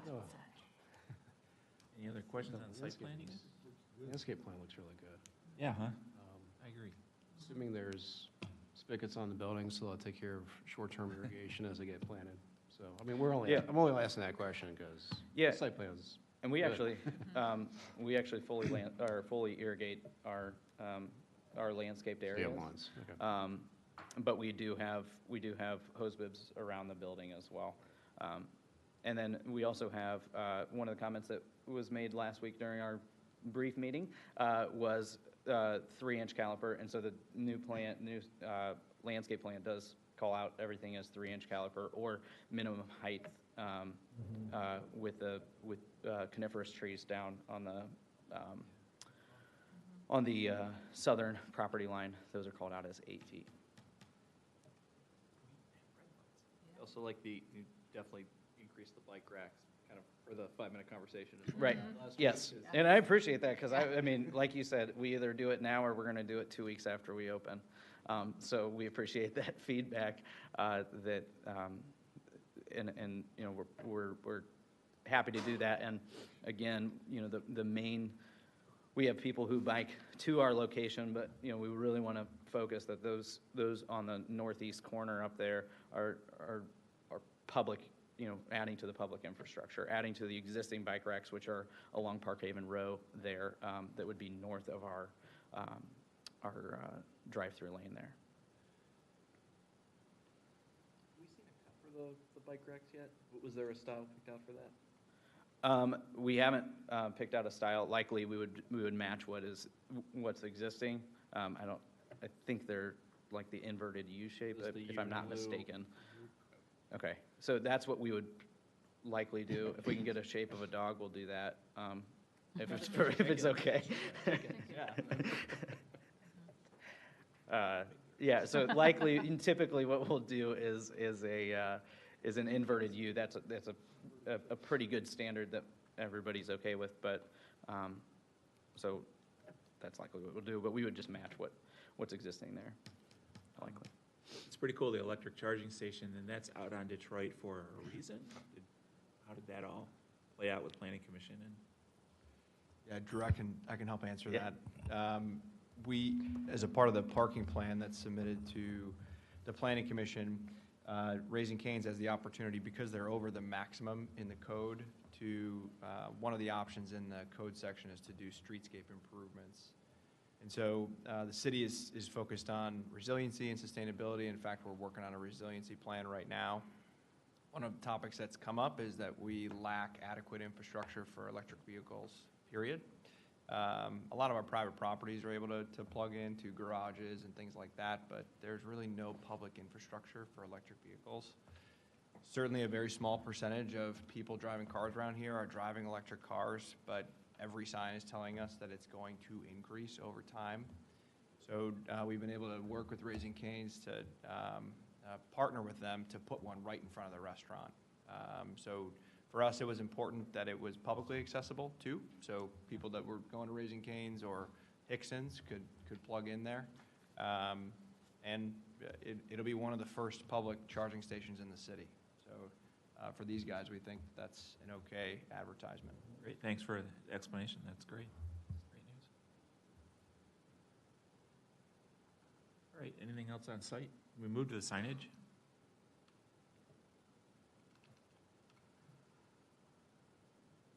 Particularly this elevation, just to throw it out there, that, you know, we focused a lot on the mural and how it should be, you know, trimmed or not trimmed, and its existence and all that. Just having had a chance to mull it over a little bit, though, and I don't know if it came up at the pre-meeting last time, I know you and I chatted about it, but, you know, that's sort of very redundant. The fact that they're almost identical. Is there anything within your marketing material, like alternative things or any sort of element that could go there? We know why you want it, and obviously it's stepped forward a little bit, so there could be some visual blockage, I suppose, of the mural from certain angles, but it's just, we don't usually see projects or approve projects that have like wham, wham with the same sign right next to each other. Is there ever just the one love by itself? I've never seen it with just the one love before. We have, I mean, one of the reasons that we have both, or the taller sign, the higher sign, is obviously with the landscaping that we have there. There's going to be, you know, a lot of trees that we're adding along there, so it will shield the view of that mural, and we talked about the mural. But I've never seen it with just the one love and just, you know, without the Raising Cane's. But if we were able to, I mean, if we wanted to, we're open. We have some flexibility in what we're able to do. As far as changing that signage to read anything differently than what it is, I've never seen it. It's never been approved from my standpoint as far as in our system. But we can always, you know, talk about that more. We're more able to, you know, some flexibility on sizes and, you know, locations of signs and things like that. Yeah. They're repetitive right next to each other, and it takes away from the mural, I feel like. Do we have to have the one above the drive-up window? No. Ideally, yes, but no, we don't. In terms of thinking about, you know, kind of the flow of that street, right now, that's going to have a lot of great visibility from the now fenced-up, smoking back side of Get-Go. If you're coming down Detroit, Yes. the one direction, you got the front, and you also have the monument sign. Yeah.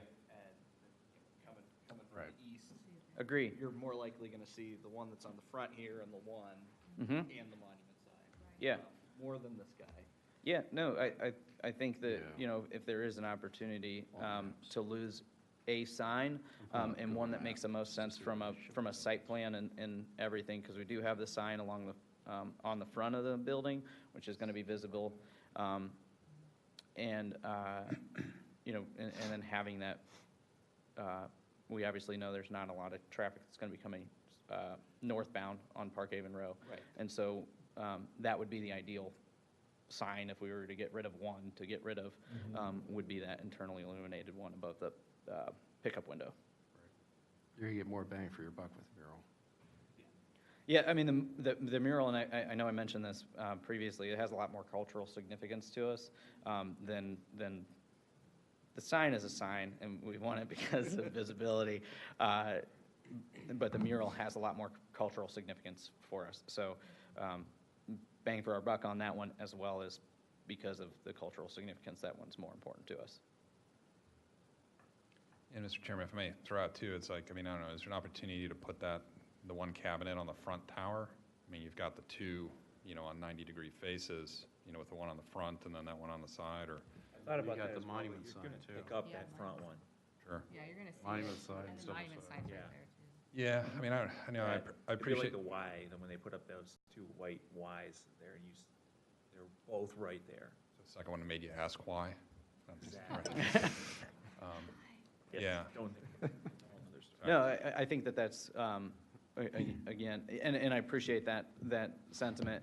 If we were looking at the site plan, and if our entrance or access from Detroit was a right in, right out, I would absolutely push for this because we want that visibility as soon as you can see it. So you could turn down Park Haven. Obviously, we have full access along Park Haven, or along Detroit. Yeah. So you see it and you still have an entrance into our site for that westbound I traffic. think, So- yeah, I think taking it out would make them go to the entrance on Detroit Yeah. way more likely. Right.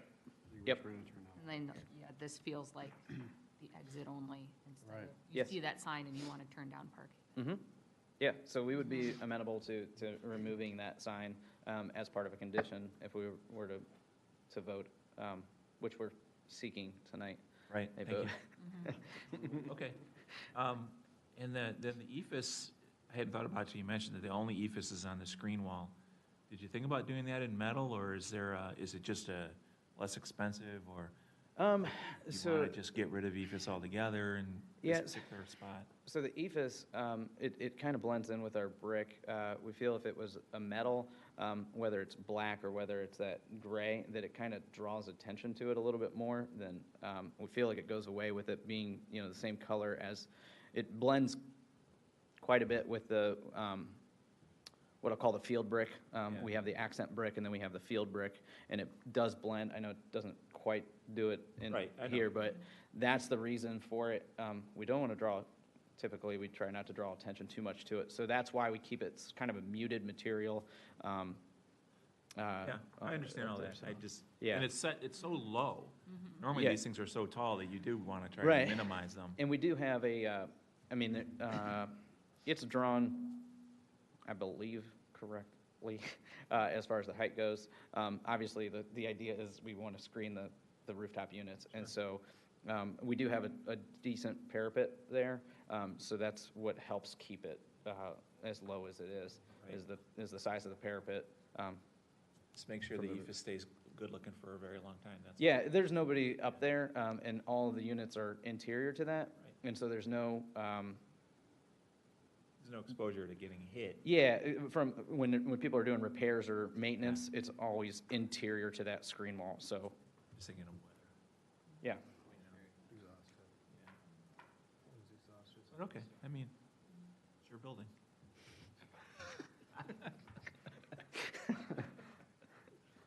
All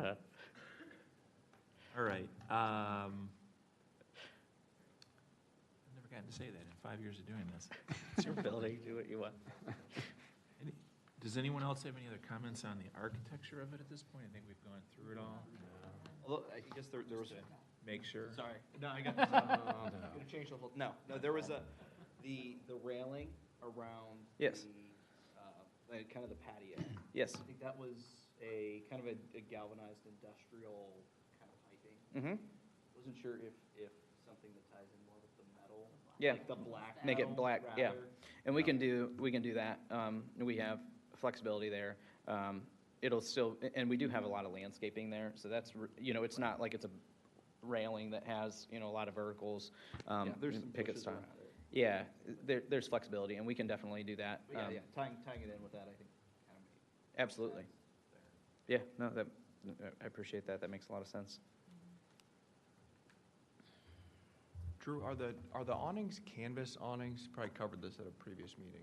We actually talked about that, and we would prefer them to be metal. From a maintenance standpoint, we would prefer them to be metal. And we looked at Get-Go across the street, also has the metal, but they will be the angled awnings, except for the canopies over top of the drive-through windows and the entrances.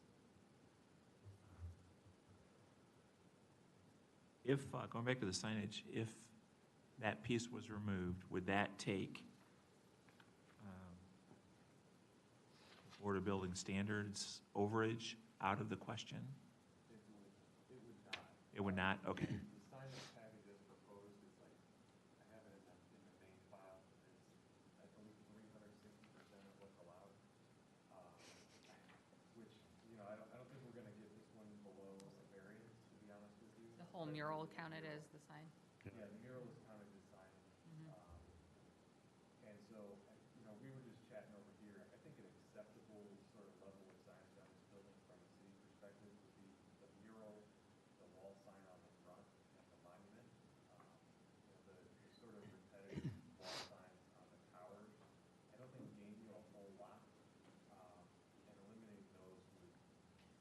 would bring it more in line with the allowed signage. I don't think it would get you a below variance, but we could rerun that math. I was What just- about the other side too? Yeah, I was only talking about the east side. I think that one makes sense. I don't It's a mind door. this one. Yeah, because it's, Tells you where to go to walk in. Set so far back. it's an entry point.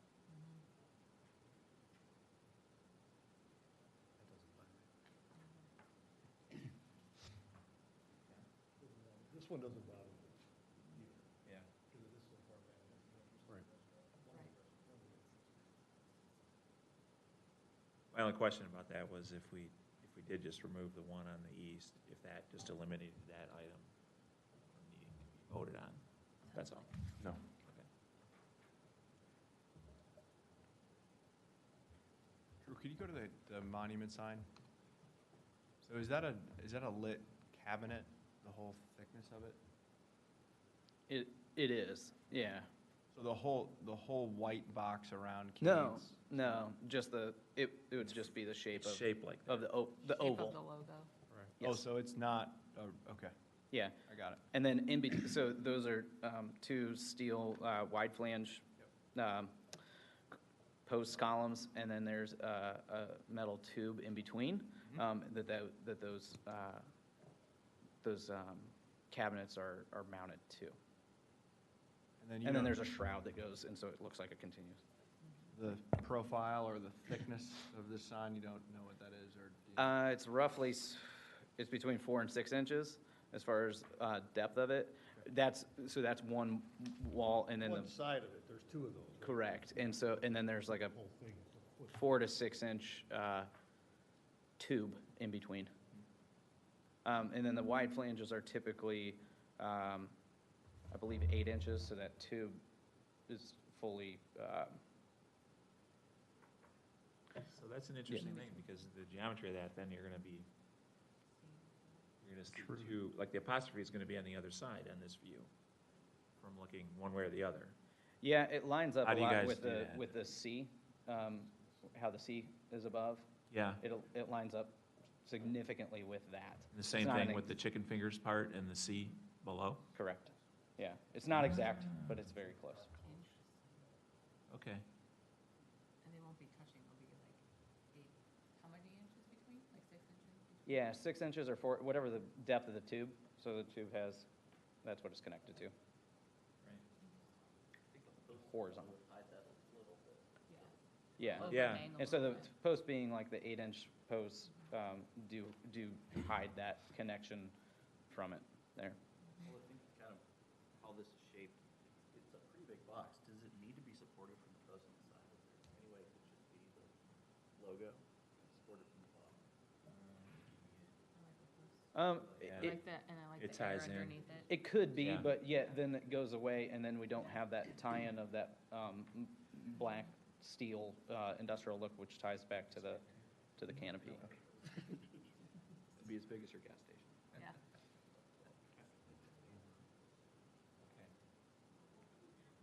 All right, so on the 3 docket items then. Oh, wait, I'd like to open this up. Is there anyone from the audience today to speak to this project? No? Okay, great, thank you. We'll close public comment. Yeah, we do have a letter, Mr. Secretary, that came in on concerns about being a Traffic one-way related to the street and drive-through traffic and primarily. things. I'm sure that's probably that went to planning commission as well. It did. Yeah. So I just wanted to make sure that you all had that and that it was entered into the record. Great, thanks. So any other comments on your end then? Site plan wise, Mr. Chair, the one thing we didn't highlight that was important to planning commission was the ability to stack another car there behind the stop bar. So I hope that was all noted. I think that helps to alleviate the traffic concern presented in the letter. If you can stack 2 cars there, you're very unlikely to block Park Haven in any way with exiting cars from the drive-through. Design-wise, I agree. I think we're there on the building. I think we're there on the site plan and the landscaping plan. I wouldn't mind taking a month to work on the signage, but I'll leave that to you as far as what you're comfortable. I'd like to see the profiles of the monument. I think it's awfully thick. Same thing with the wall signs. We usually just get a little more detail and dimension on those, good point. which I think there'd be helpful if there's no need to rush. And if we can get the building approved today, I think that allows them to keep moving forward. So that would be my recommendation. Mr. Chair, I can add to the site plan comments. As I mentioned before, this developer is in front of the Planning Commission for a parking plan because they're over the prescribed amount of maximum spaces available in our code. There's options for property owners in our code now. One of those is to do streetscape improvements like we talked about with the EV charging station on Detroit. The other is to apply for what's called an innovative landscaping plan. And it's actually ABR who approves said innovative landscaping plan. We've done this a couple of times on some other projects, but I just want the record to show how much work they've done on the landscaping plan. It's hard to define what that means, but I think what we're looking at here is an applicant that's pushed themselves as hard as they can to put as many plantings on the site that they can fit. You know, if quantity is any metric, there's 23 trees that are shown on this site alone, focused primarily on the edges, which is what we've guided them towards. On the north, south, east, and west edges, there's trees that will hopefully canopy over time. That's a goal that we have from a commercial development standpoint. And then there's 673 shrubs and perennials that have been added on this site. So when Planning Commission kicks innovative landscaping plans to ABR, this might not be a bad one to reference in the future. So I think they've done a really nice job on that, and I think they meet the intent of the code too. And Rob, the hose bibs, very important with hundreds That of much. shrubs. That's a huge investment. Higher than the usual 6 that we might see. Okay, well, thank you for that as well. That's great education. All right, so we're looking at the items that we have on the agenda. I'm going to go ahead and not jump around too much.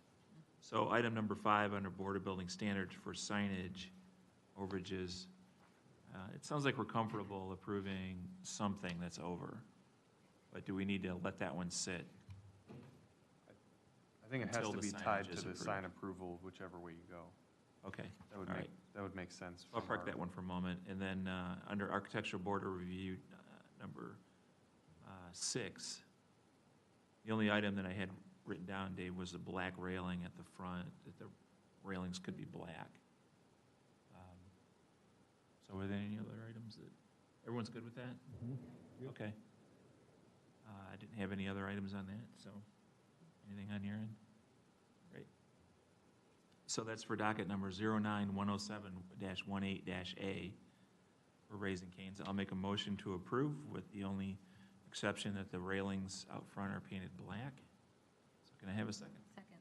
All right, all in favor? Aye. Aye. Great, thanks all. And let's shoot back to the signage, and I think that, you know, that it all makes sense. It's not anything that has to happen this minute. So I'm comfortable making a motion to defer docket number 09107-18-S. So can I have a second? Second. All in favor? Aye. Aye, great. And then back to item number 5, 09107-18-B. I'll make a motion to defer that as well. Can I have a second? Second. All in favor? Aye. Aye. Great. All right, great. Drew, thank you so much. Yeah.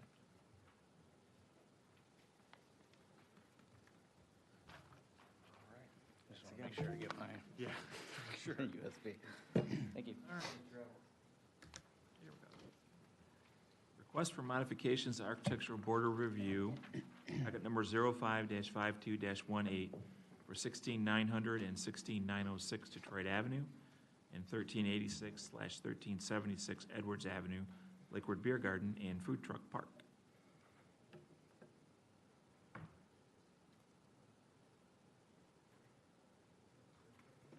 Greg at the moment? I saw him here. So we truck that one. Park Yeah, that we one can in the park food it and truck. keep moving.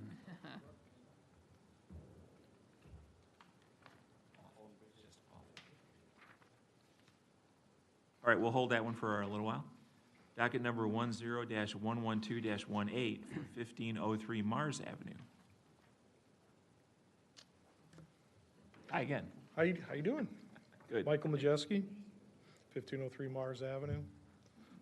I've brought with me two designs for how to do the railing.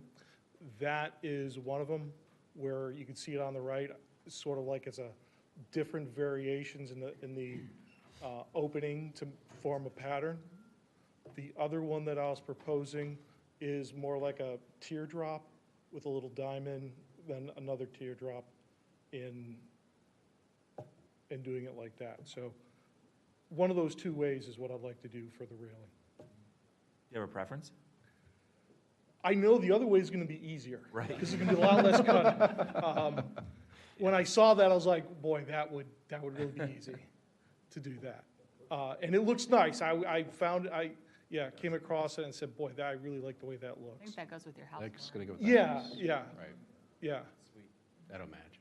So, So from a height standpoint and how either one of them would fit hit your piers for this? so they're gonna have to hit the piers above the brick and hit into the wood part of the column going up, just in order to get the proper coat height Yeah. for them. So that's what I was planning on doing. Okay. You're going to have supports underneath it at the midspan? Yeah, Okay. yeah. great. And you know, basically the same way you design or your literature talks about how to do the railing, just that's gonna be how the middle part is done. Yeah. All righty. I'd be fine with either one of them, I guess. Yeah, if you're good with this one, this was easier for me to do. I Yeah, think everyone, I'm hearing Yeah. nods. okay. That's a possibility. Yeah. Is there anyone from the audience to speak to this project? I have to ask. Thank you. We'll close public comment. Mr. Secretary? Yeah, just wanted City to Architect. thank you for, working with us over the last month. I think this is a great example. It'll look really, really solid on that porch, and I think you'll end up with a nice result. Thank you. Well, how, you don't know how big they're gonna be yet. You gotta. No, I'm gonna have to figure out what looks good. Yeah, that's the problem. There might be some kind of computer program that can tell me what those spaces are, you know what I mean? Oh, yeah. You need some kind of thing I'll that catch can up on these actually other ones. figure out what that is. But yeah, I want to find something, because I just think that looks really nice with the shadow effect. And ultimately, the shadow effect is what I was ultimately trying to get to in one way or another. Guessing the big one's probably what the maximum, what, the 4 inch? That's probably 4, and then, And I'm thinking maybe the little Yeah. one's like 1.5 inches, maybe.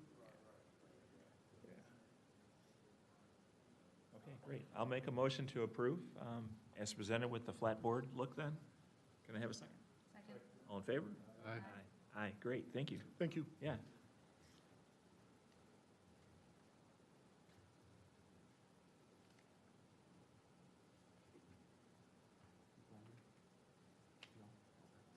All right, next up, docket number 11124-18 for 13919 Lake Avenue.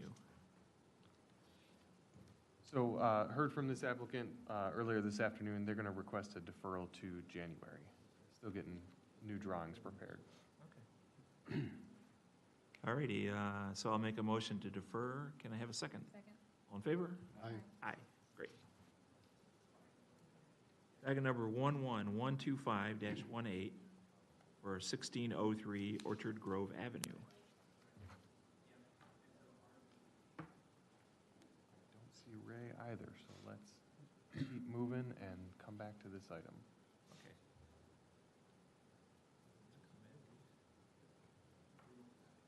All right, thanks. We'll go on to docket number 11-127-18 for 15625 Detroit Avenue, NCR Ventures. Next Cool Restaurant. Next Cool Restaurant. Good evening, everybody. Hi, Rick. Good to see you all again. We have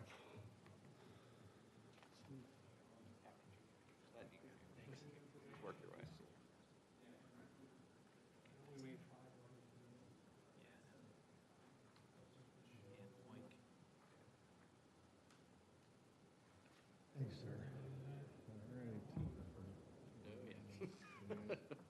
Had some minutes, and the, these are done, put it that way.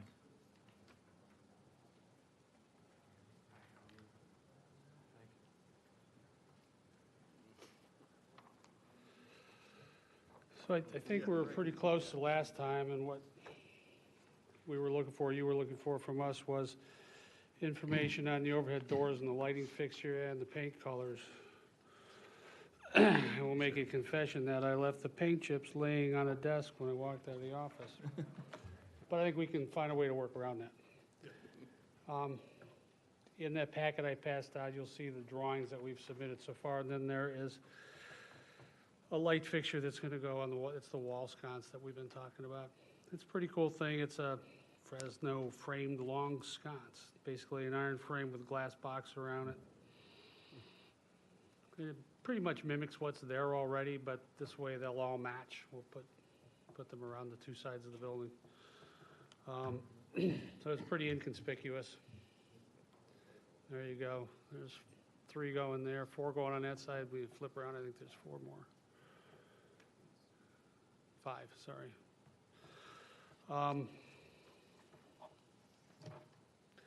The overhead door, so in the package you've got, you'll see some specs. It's a heavy-duty commercial door. It's got a light profile, though, so it's narrow profile, but it's made by a company called Haas. Those are the ones we put down at Coastal Taco. They look good, they work good. Our plan here is to use the black anodized finish. There won't be a man door in the middle of it. But then there's some images, Alex, I don't know that you had, but we included some stuff off of their website that has pictures of their black, just a bunch of their doors. It's a nice looking door, works well, goes up and down, keeps cold air out, the hot air in.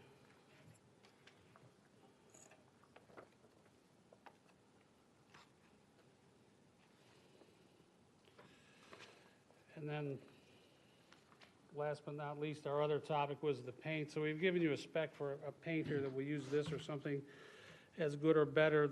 And like I said, I left the paint chips lying on the desk. But I showed you pictures before of the Lindy's that's in Beechwood. So we're going to match that. It'll be the same paint. And then we've got that gray color band on the bottom, and I promise we'll pick a really nice one, or I'll get you the information at some point, because they're going to have to come back with signs anyway, so. Other than that, I think it's everything we talked about the last time, so we'll field any questions or respectfully request your approval.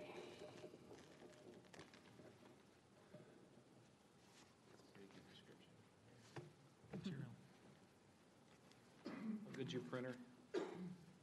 Sorry? The gray in the rendering, how close was it to what you guys were thinking? Is it a little warmer, a little darker? I think we're going to want it a little on the cooler side and maybe a little darker than what's in the rendering. In the print, Yeah, I could, You didn't have to add another man door? we didn't. No, I mean, it's small. I mean, the beauty thing is it's small, so it passed relatively easy. And, you know, I added a fire alarm to it, which maybe didn't have to, don't tell my client, but I just think it's a dumb idea not to have one. And I'm sure your fire department wants it. But yeah, it wasn't too bad once I went through the work.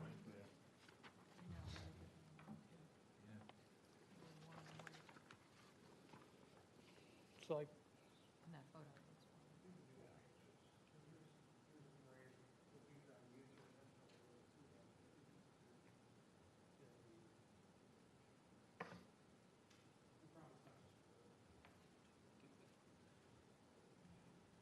Yeah, we were just sidebarring. I think the warmer gray, which this comes off as, at least in this print, works well, yeah.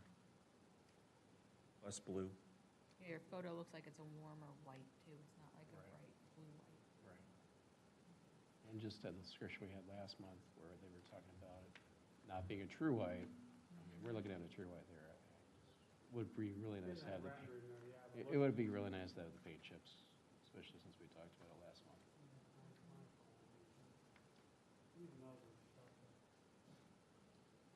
We know a lot of colors, so we know what it looks like. I do have a lot of whites memorized. there's the white. Yeah. reading warmer and this is warm, so it's just, it looks nice. Mhm. Warm. Like this is more of a bronze black than black. We could ask those guys if they were comfortable administratively approving the white.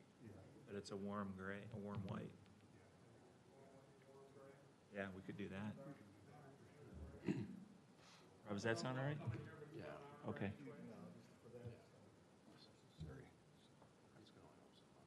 It's going there. Yeah. All right. Is there anyone from the audience to speak to this project? All right, we'll close public comment. Thank you. Mr. Secretary? Sure, Mr. Chair. We just wanted to sort of get back on the record. We spent a lot of time last month talking about painting the brick on this building.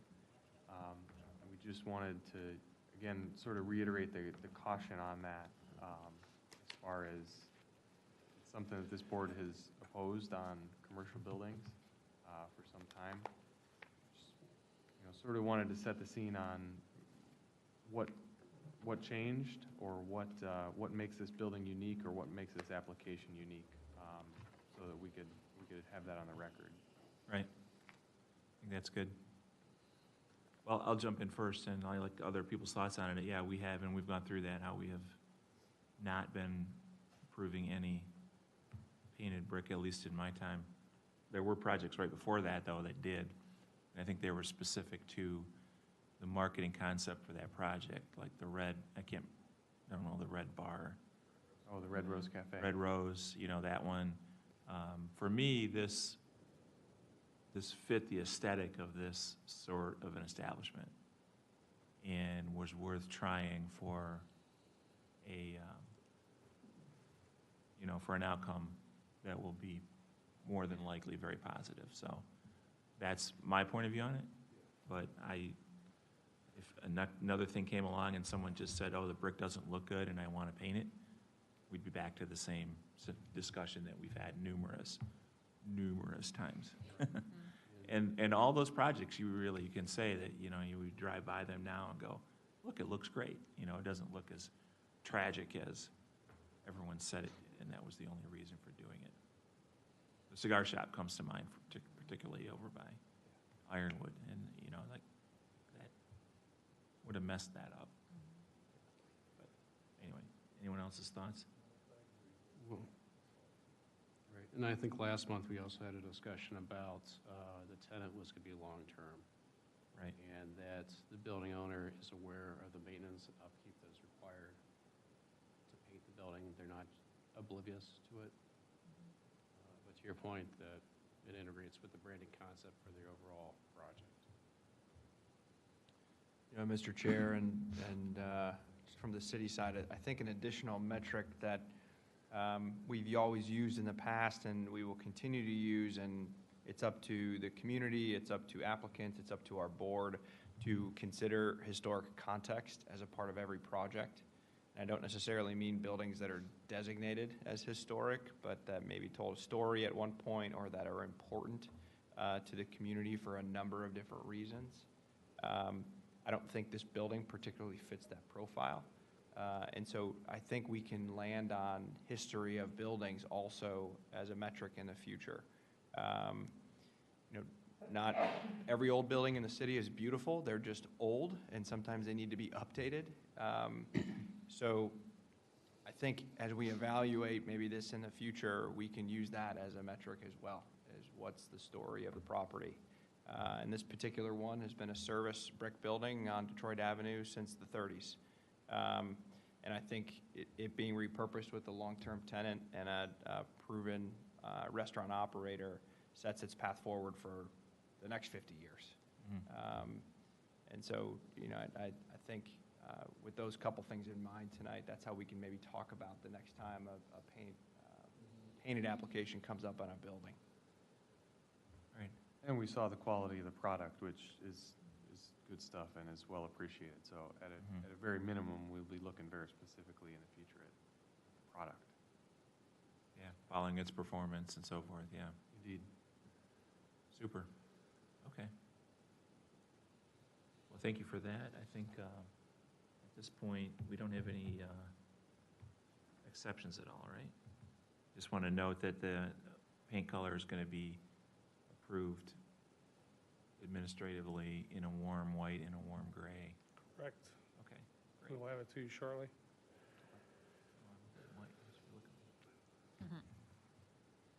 All right. Great. Okay, well, thanks, Rick, for Okay, all right. doing all Thanks, that. everybody. I'm going to make a motion then to approve with that the paint color and a warm white and a warm gray would be administratively approved with actual paint samples. And so can I have a second? Second. All right, all in favor? Aye. Great. All right, thanks again. Okay, thank you. Have a good night, everybody. You too. Appreciate the time. So, Mr. Chair, I see the room filling back up. Let's skip back to Orchard Grove real quickly, and then we'll head to the food truck park.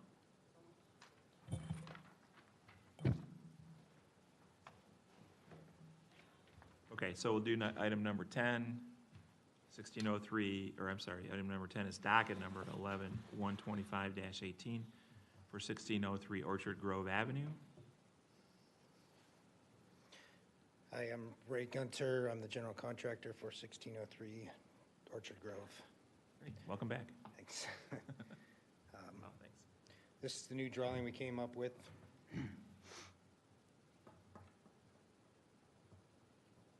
Here to keep the details as you guys wanted it more like it originally was. All we're going to do is take out, that's the handrails there that we're going to use. We're going to use the Anderson screen door, white screen door, full view.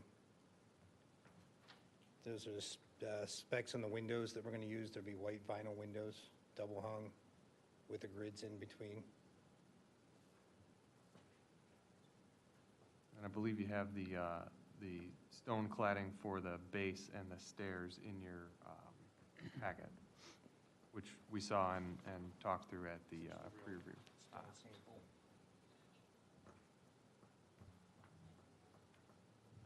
You guys good down there?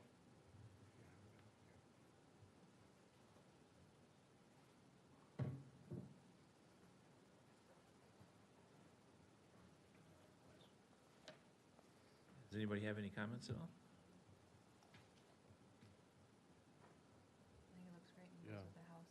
We appreciate you making the changes. It looks a lot better. I think it looks Very great. nice. Okay. Looks good with the house. Looks like it's been there for a while. In the gray, we talked about the gray, and I know that what was big with the gray was the white that was sticking out. The homeowner agreed that would take the white ones that's sticking out and paint it, and make them gray also. That way it matches the whole foundation, because the whole foundation is that darker gray. Well, we appreciate you working with us on this one and Oh, no problem. intermediating as well, I'm sure. So, I gotta ask a question, that, the door in the center, that storm dark or that full view door there, Yes. the side lights are butting right up against that door, there's gonna have to be a vertical cover there, the side lights are Frame? so narrow, a frame. We're gonna make that whole frame, I'm actually ordering the frame just without a door, a man door. It's gonna be a composite door frame with the side lights built in.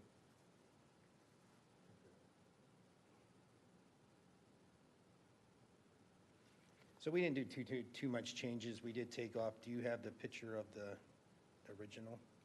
I don't have the previous drawings in this set. Well, no, that's what I meant, just the picture of the house. Oh, yeah. See, we just took away, we made the windows larger and took away from the top. Right. There.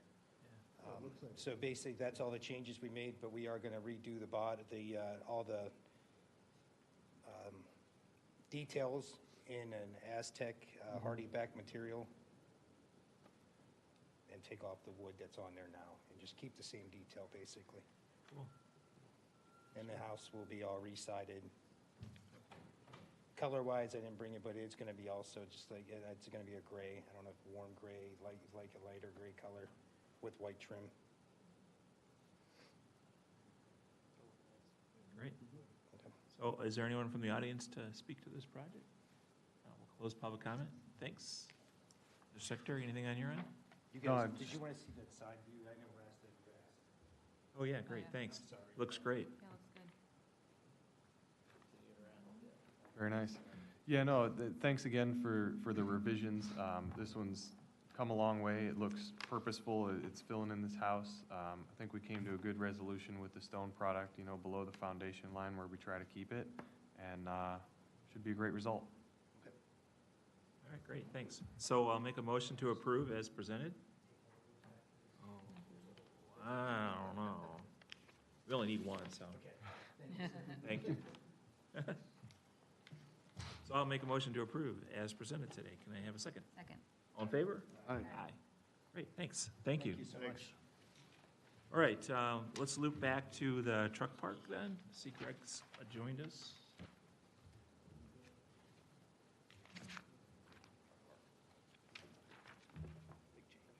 So it's docket number 05-52-18. Again, for 16900/16906 Detroit Avenue and 1386/1376 Edwards Avenue. So yeah, just Beer some garden and food truck park. Some scene setting for the record here, Mr. Chair. This project was approved in July. They're returning to us to seek some modifications to the building and to the outdoor bar building, and I believe to the fencing. The rest of the yard landscape plan is unchanged. Thank you. If you'd like to drive, Greg,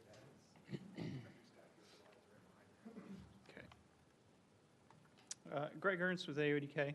I apologize, I was actually sitting over there for about an hour and a half. And every time I looked through that slot window, Kane's was still up, and so I was like, well, I guess I'll sit back down. I thought it was last on the agenda according to the website, so I apologize. So this was, yes, this was approved last July. The major changes, obviously, we removed the second floor, the rooftop, and the tower element got lowered, and the outdoor bar changed as well. So the major difference on this rendering view here is the fencing.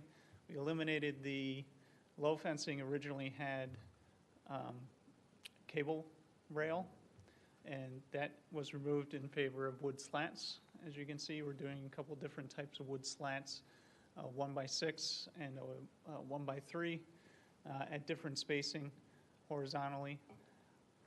The entrance trellis, pagoda, whatever, we have many different names for these elements on this yard, but that has remained the same. And you can start to see the building in the background there on the north with the lowered tower, going with a single slope shed roof on the back. Circle around here. So signage remains mostly the same in theory. We'll come back for that in the future. You can see the different fencing here, and you can start to see the outdoor bar change as well. This is a nighttime shot. Materials, as discussed last week at the pre-review meeting, are all the same. We're going with the cementitious board on the bottom with a 1.5-inch horizontal corrugation midspan, and then up at the top where the shed roof is, that's a vertical 7/8-inch corrugation. We're still going with brick on the tower and various brick pier elements that wrap around the entire building, accentuating the trusses that come out underneath the roof slab, and still putting in clear story windows above the signage on the tower. That should have more light in it, but it doesn't. But you get the idea. We're trying to create a beacon, trying to show where the main entrance is, especially for first-time visitors, and also, winter operations. It's just another daytime shot, same view. Up overhead, we changed the outdoor bar to mimic the building now. It's got a single slope shed roof. I don't know, are these the updated ones, Alex? These are the latest that I have. The one change I did make from last week was we put brick, and I probably have a close-up of that, and we can get into that in a second. But you can still see the garage doors. The footprint of the first floor remained exactly the same, except we removed the stairs that came down from the south side and also the stairs inside the building. We'll still be locating HVAC units on the roof on the west end that will be screened out. And then, as mentioned previously, the yard landscaping and all that has remained the same. Coming around the building, just showing what it looks like without the two-story space. But for the most part, I was able to truncate the design and still keep essentially the same feel. This is a view from the northwest. Okay, this is not an updated one. The two major differences here, I don't know if you added them at the end, probably not, okay. The two main differences are down below. I put all brick for beneath the bar, so the brick wraps around the entire bar. And then up above between the piers of what is the cementitious panels, I brought in the horizontal 1.5-inch corrugation to tie into the building a little bit better. So you can see where I have the reveal lines that would just go above the coiling door itself. One thing I did not include was what the door would look like, but we're going with a charcoal metal slat door that will roll down, and so it's 2-inch, 3-inch slat. When it's in closed position, it'll hopefully look like it's just dark and will recede is the goal there. And obligatory winter shots and something you can't see in another house. So that's the main difference, obviously, is taking the height down and then changing the outdoor bar and the fencing. Will the mechanical screen go along the back as well, facing north? It can, yes. It can. It can, should you wish it. Is there a reason the concessions? I just think the owners are going to, or the next door neighbors might, it might be a, I think the it's not theory. going to kill a lot of sound, but it just kind of finishes it. Right. Okay, we'll Was extend it. Yeah, that's a good idea. Okay. Is there a reason the concession box is still blank? The wood? Yeah, the wood. Yeah, there's no wood out otherwhere inside the project. Yeah, that's a good point. We had a lot of more wood on the second floor, and now that that's been eliminated, that material should probably change, yes. Maybe it I'm becomes just a trying to look. slat wood that kind of matches the fence. Yeah. Maybe the tone was the same as the fence. So it wouldn't be as. I would agree with that. I wouldn't be attracted to it like it is now. Yeah. We're trying to look at first, I mean, that wood was initially introduced to warm some of the gray up, and I think even bringing in the birch-colored wood from the fence would be a good idea. You can make it a Corten box and match the signage. That's another idea.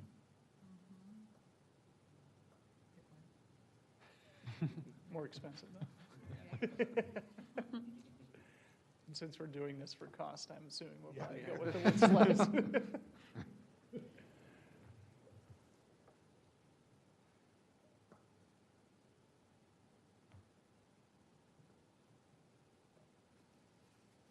items?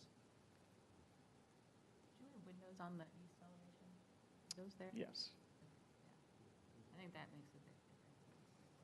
I think it's small enough to show that there's some action in there, but we didn't want to be too out there for Edwards.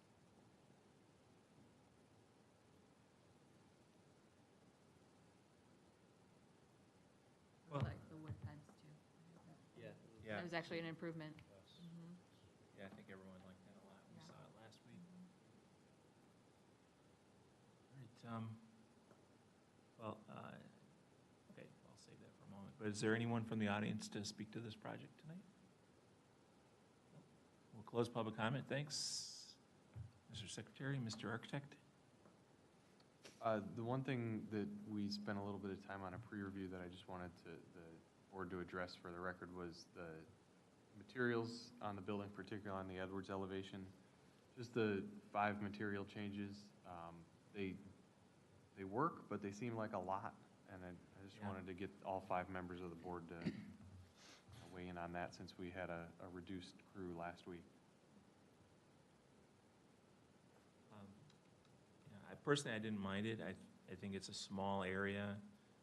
They are small surfaces, relatively speaking.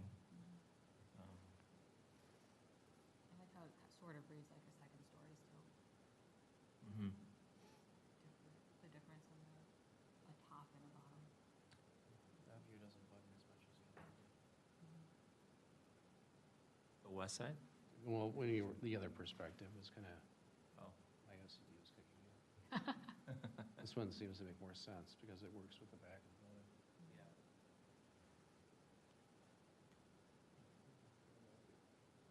Yeah, look at it in terms of how much, if it did go all the way up, say the horizontals went all the way up, would that be a little too upholstered versus that kind of datum that runs around? Makes more sense with this acquisition. I think the advantage is all three being the same color, or close to. Yeah. Is more about the texture than it is about the material change, so.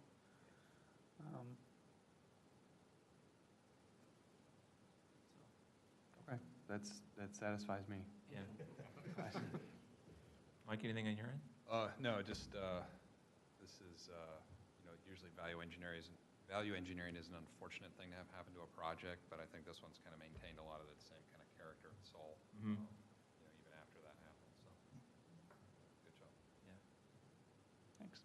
Not an easy thing to truncate, as your term was, truncate. I think that's a good one. So it's cool. All right, well, I thank you for the revisions and making it very succinct. The only items that we talked about were the three-sided mechanical screen on the west roof as an exception, and then the wood at the concession box or concession vending area, whatever that's called. I think, yeah, whatever. Pagoda. No, I'm just kidding. Concession But, bump out. So, could you see a slatted wood there, something that coordinates with the fence? Yes, Because I think we'd be comfortable approving it and then that's much just more having that be a note. likely, yes. Then I think the last note, just about the outdoor bar. Oh, Right the brick on underneath the it. bottom, yeah. Just maybe we'll get a updated drawing or make sure that's in the packet kind of thing. Yeah, I'll make sure that gets inserted to the file, but you may just want to note that we talked through the brickwork. Yeah, the masonry. My apologies for missing that slide.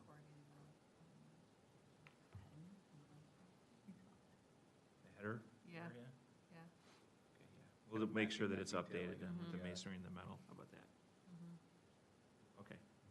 Great, thanks again, Greg, much appreciated. I'll make a motion to approve as presented with those three items, the three-sided mechanical screen on the west side, the wood on the concession distribution area.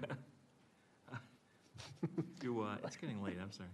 To coordinate with the wood fence detailing, the horizontal wood fence detailing. And the third thing will just be an updated rendering to go in at permit submittal time for the outdoor bar that would show the masonry and the metal over the header. And so, can I have a second? Second. All in favor? Aye. Thank you. Again, yes. Thanks again.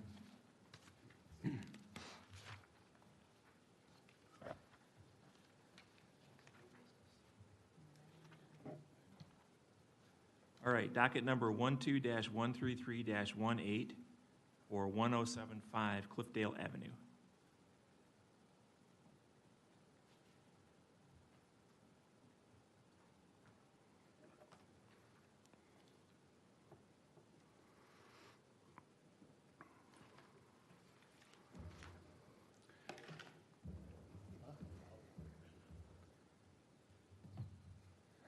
Oh, I still have to do that one. Okay, thanks. Just give us your name and business address for the record, and then My name's Sean Dooley. My company's Dooley Concepts, 10601 Fidelity Avenue, Cleveland, Ohio, 44111.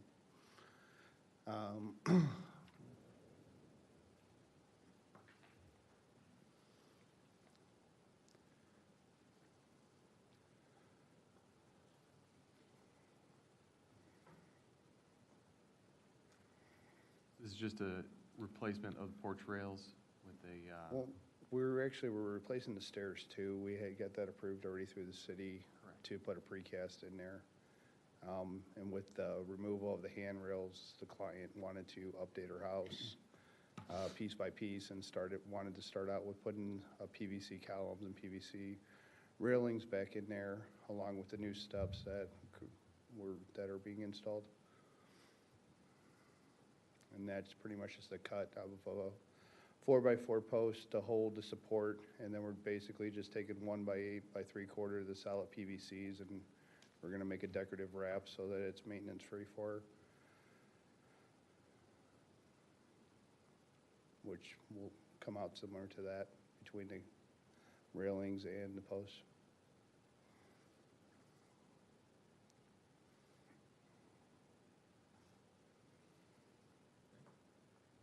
Thanks for hanging in with us there. Hey, it's all good. Any comments on this? Because I think we're starting to pull in some of the tree house. Mm-hmm.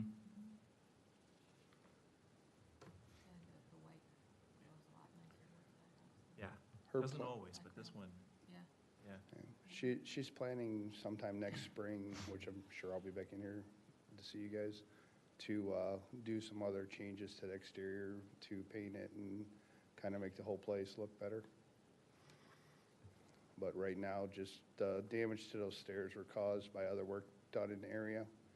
And that's what we started out as, was just trying to fix those, and it just kind of spooled. Great, okay. Well, thanks for, again, coming in and No problem. working with us. I'll make a motion to approve as presented. Can I have a second? Second. All in favor? Aye. Aye, great. Sean, thank you very much. Thank you. Okay. Thanks again.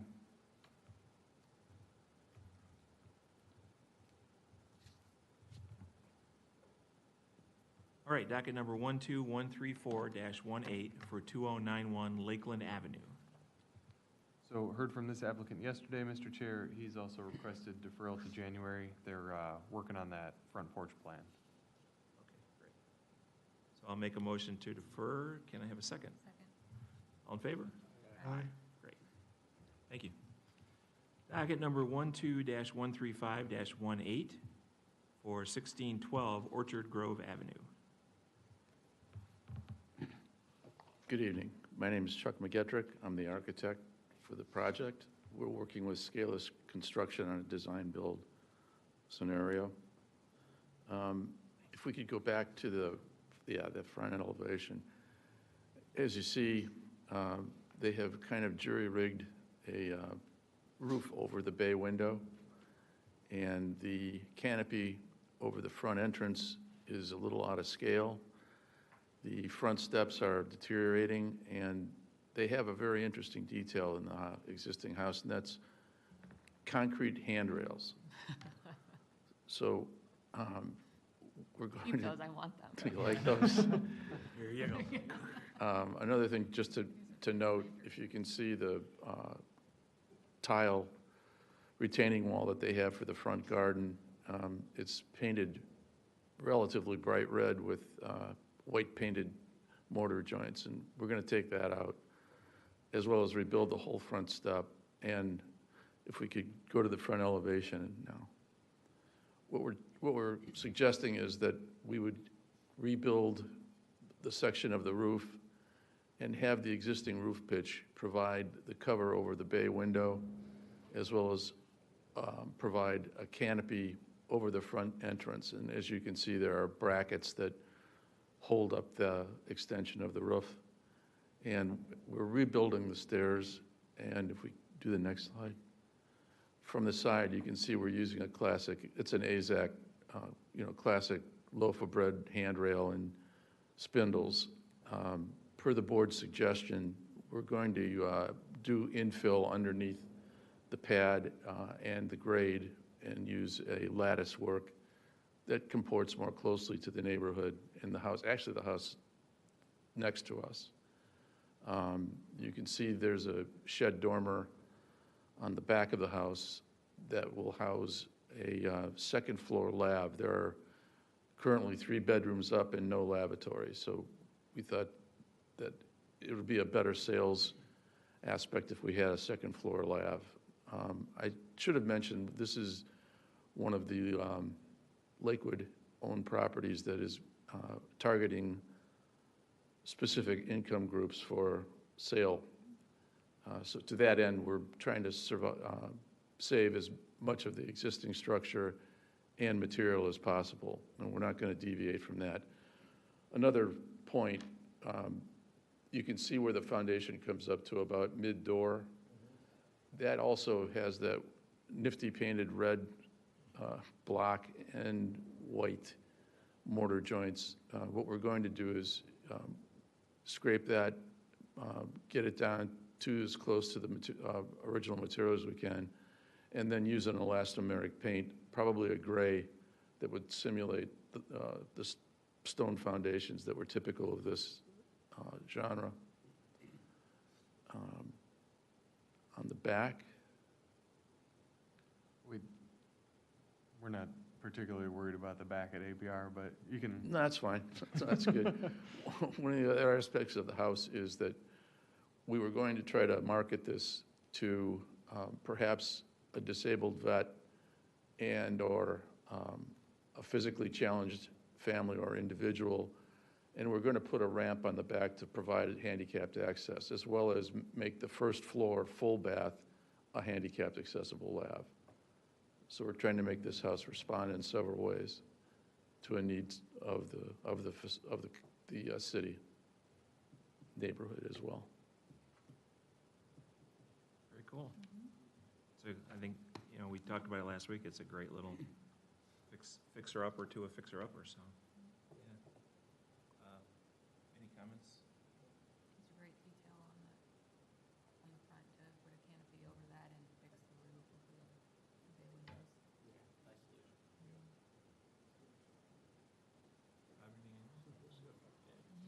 Is there anyone from the audience to speak to this project? All right, thanks. We'll close public comment. Yeah, so thanks again, Chuck. As you noted, this is a city land bank house. We're excited to have Scalish working on it and get it on the market for low to moderate income families. The rear detail of the house, as you mentioned, is really one of its selling points. I just didn't include it because we typically don't look at rears. So. Oh, behave. For the record. Of houses. So, thanks again. Bring it home, You Al. bet. That's good stuff. Slap happy now. All right, so thank you again. I'll make a motion to approve. I just made a note on here about the lattice under the steps. So can I have a second? Second. All in favor? Aye. Great, thank you. Thank you. Have a good night. All right, you too. Thanks again. Thanks. All right, docket number 12-136-18 for 1253 St. Charles Avenue. Hello. The architect sent me with these.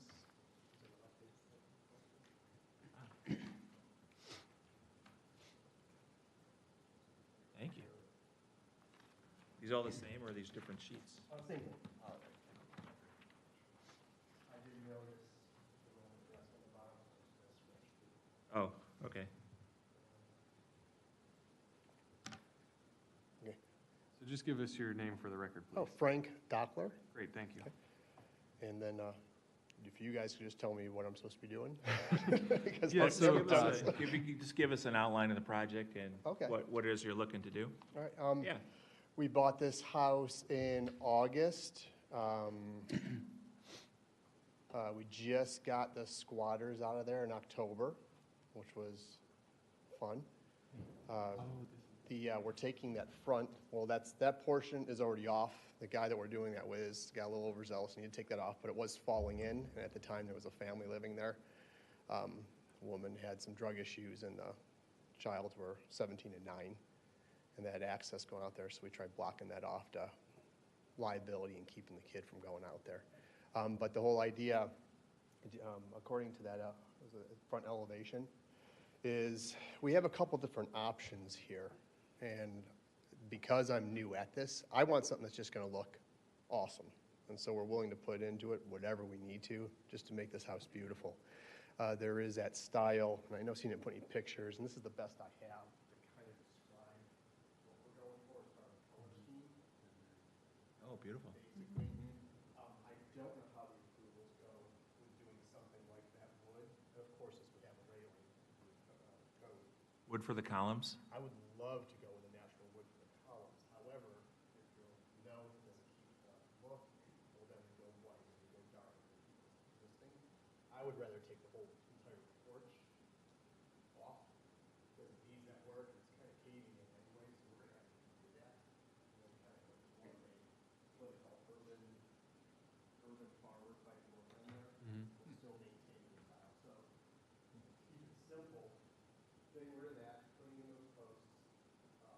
simplifying and making the landscape a little nicer. There are some really nice stone pillars on the detail to keep that. But then we change just that front roof, just the accent, to that metal that you see right here. It's that charcoal colored, spotted metal. With those seams, I think they're 12 to 8 inches or 12 inches across. Fireplace, all that stuff is just going to stay. But that's where I need you guys. I don't know what I'm allowed to do or what, you know. Okay. I want to make it awesome, but I also know there's going to be some limits on what we can do. And that is the basic color scheme right there. The awesome part's a good starting point. So you're really looking to just like scrape all of that porch off of there and recreate something that looks like this? Yeah. Perhaps with those finishes? Yeah, right now, that thing's, it's going to need to be lifted. The corner to our left, this doesn't really show it well, but because I think the weight of that little alcove on the top, it's just falling apart. And I don't see it being, and who knows when we start tearing that apart, I'm sure there's going to be water damage and just junk inside there. I had one of our guys go underneath there. He said structure underneath is good, but you can feel those boards across kind of giving way. For safety and for resale and just to do it right, I want to just rip the whole thing down and build it out the right way. And then, of course, we're going to get it resided. It'll also be resided vinyl in that light gray, very similar to your shirt.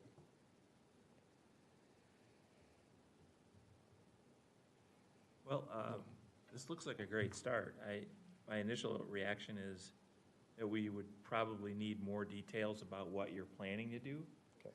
But I want to get some feedback maybe on the wood, the natural wood finish on the columns. Maybe that could even carry into the railing. I would love to, or even go with like a black wrought iron or charcoal with it. Yeah. You know, something. It really does. Like, it's almost like you just need to take that out of your brain Yeah. and then think of what that might be. The wood railing would be a little too much. I've seen them around Lakewood with the Really? nice wood stained. They're rare, but With the columns being the same finish too? I feel like it's like I just white threw it out with- there. I don't know. White with Yeah. the wood or the wood with the white. Yeah. I'm thinking the wood columns and the little casters on the bottom similar to that in that charcoal gray or black to match just that front roof and then matching a railing to that to make it look, either it be wrought iron or be vinyl to look Yeah. the wrought iron on there.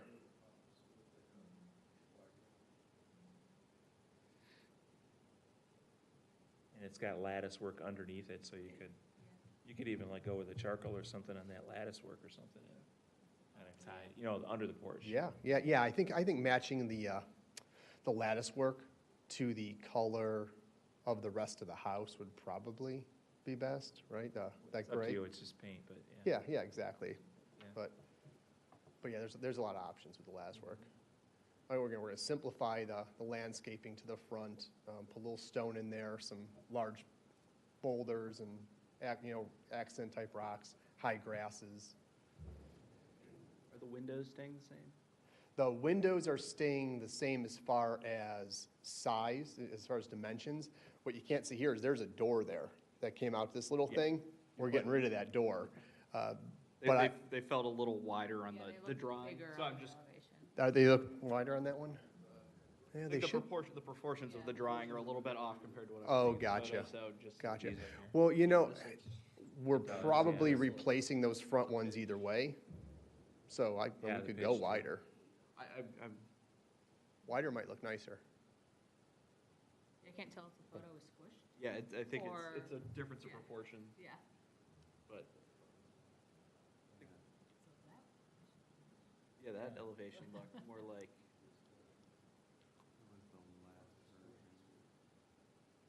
This is the version we had before pre-review, and we were Pretty wondering cool. about that. There's some more detail. That one's way better. Yeah. That was cool. Okay. I haven't even seen that one. Yeah, that one. Well, This is the one we had for pre-review. well, it's much more descriptive, I think, is what we're kind of saying. Yeah. And number 7 up there showing that scaled work, it's, that's all still gonna be that same color. It's just, we're just gonna change the look a little bit. I've seen that in a few of the houses up there, and I really like it sharp. But I do not want to do a lot of different color schemes either. I think that messes it up. Was there a post size that we were going for the number, for the wood post? Yeah. Oh, there it is. There we go. Okay. There you go.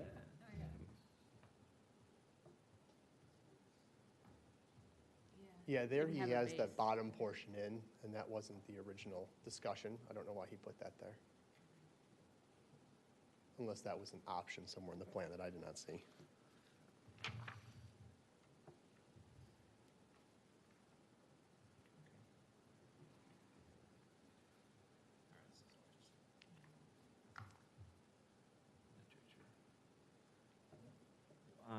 When are you looking to get going on this? As soon as possible. I know there's going to be some restrictions with the weather right now, but I don't know the steps. Is this something where I can, Well, do we table this and then I get some kind of approval to work on inside and start doing at least that because the weather? The or- inside stuff you can definitely get going on, and it's a separate permit. Have your architect submit some drawings to city. And that, the reason I was asking was, normally we do see quite a bit more detail even than that, although that's in the right direction. Also color samples, materials, those Okay. sorts of things. So I was about to ask, because I think that we're probably in a deferral mode at this point till next month for the outside design. Okay. Although the direction looks really great. And we're just looking for some more details on, you know, what is the column all about? Is it really 8 inches? Does it get wider or not? Okay. You know, some of that more descriptive, right? Pick out your railing. So could I do basically what you see there if we did the 8-inch posts in the natural wood and the railing in either a vinyl or cast charcoal gray to match the number 3, the roof up there?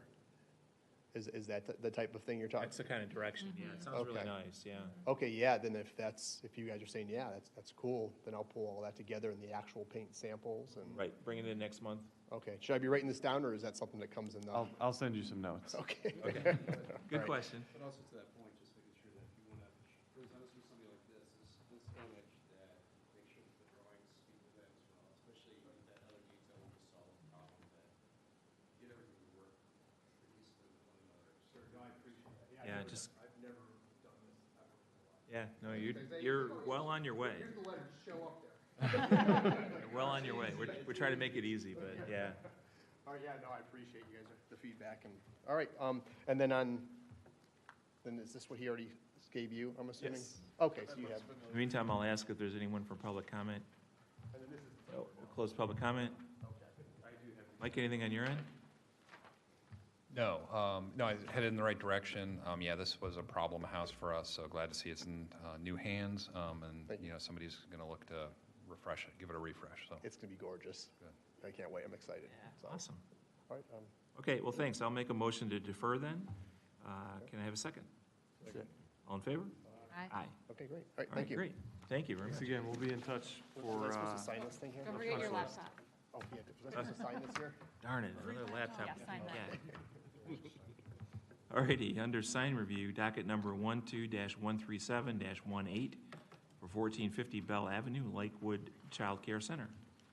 so I've talked with the folks from the Child Care Center.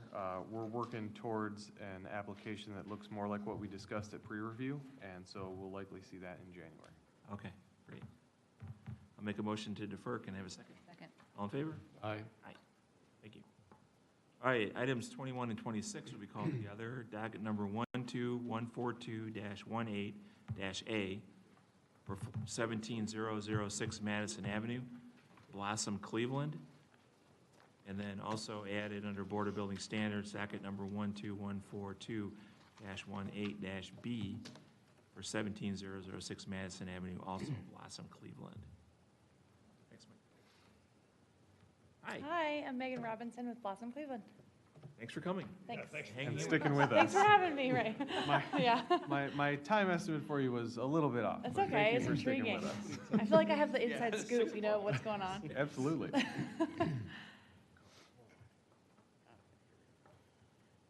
So this is just like a translucent type of vinyl for the front windows. My only signage is planned for the front window. Nothing at this time as like an electric sign or anything, you know, above or below. So, yeah. So these, just to get everybody back in the same mode, this is cut vinyl, and I think you said it was partially perforated vinyl too? Yes. And it's cut in a sort of a skyline shape, and these fill into the 4 windows that are 1, 2, 3, and then the return window back to the door. Yes. The awnings are no longer there either. We thought it was really a cool idea, except that it was a shame that like Terminal Tower was on the portion of the window that goes back, so you can't see it as much. Yeah. That way you gotta come into the stores. That's true. Yeah. I don't know. Yeah, that's the biggest window too. Yeah. So it looks looks much different here than it does when you're there. Yeah. But it's much larger next to the door. So as you go in, really that's where your eye You'll kind of see hits. it Yeah. when you're yeah. walking in. That's a cool logo. You guys should make T-shirts or something. Oh. Oh. Come see me when we're open, guys. So we do have it on the Board of Building Standards because it has more than 4 colors in it. Okay. So that's something that we have to, we don't really get a lot of signs that have more than that. And when we do, we have to kind of, because you can imagine that things can get a little crazy sometimes. Right.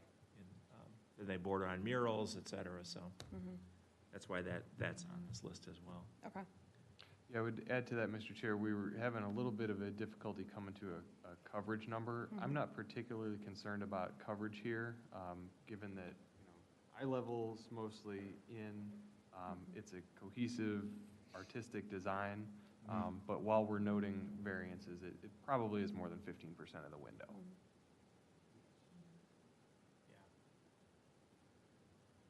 Okay. 16 and a half. All right. Go with the whole name and point of your. Right. Yeah. It makes Thanks. sense. Your image. Yeah. Just for fun. It does get washed out It's fun. here, Yeah, the but if you blossom's remember kinda- from pre-review, it's the business name is up here, white vinyl, is that right? Right, that's Okay. right. Oh, that's good. Okay. Yeah. All right.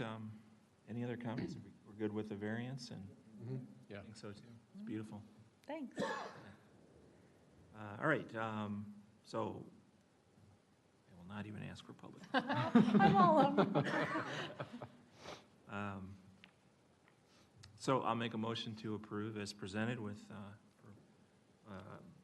do docket number 12142-118-A, as well as the Board of Building Standards. We'll do them in one fell swoop. So can I have a second? Second. All in favor? Aye. Aye. Great, thank you very Awesome. much. Thanks right, so much, thanks so much. guys. Looking I'm forward so to happy seeing not it. to come back. You see all the deferrals, I was nervous. So we were having some discussion at preview. Are you a flower shop? Are you a fashion shop? Oh, Are come you- and see. So I'm really excited. It's kind of, I won't tell you. You have to come in. So it's kind of like a modern twist on a florist. Like it's totally the opposite of a traditional florist. You can't like call me and send someone flowers, but it's a flower bar. So you come in and it's all priced per stem. You can kind of build your own, or we can build it for you. Kind of a hangout, Instagram-worthy type of space. So I'm really excited. It's something totally different. I mean, it doesn't exist here at all. So Interesting, yeah. I like it. Awesome. yeah. All right. Cool. All Awesome. right, good Thanks luck. so much, We'll look guys. forward to seeing it. Thanks.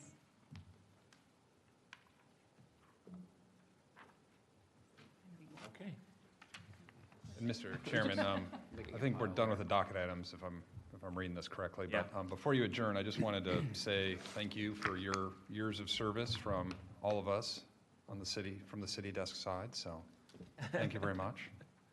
Oh, you're quite welcome. It's been great. I I would second that. You've made my entry into this world much easier than it could have been.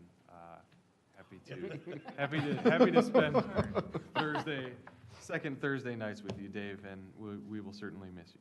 Great, well, thank you. And like I said, it's been great. I appreciated every of the 120 meetings. When you say it like John that. knows, he's gone through it, so. Yeah. And you guys will know it too, as well.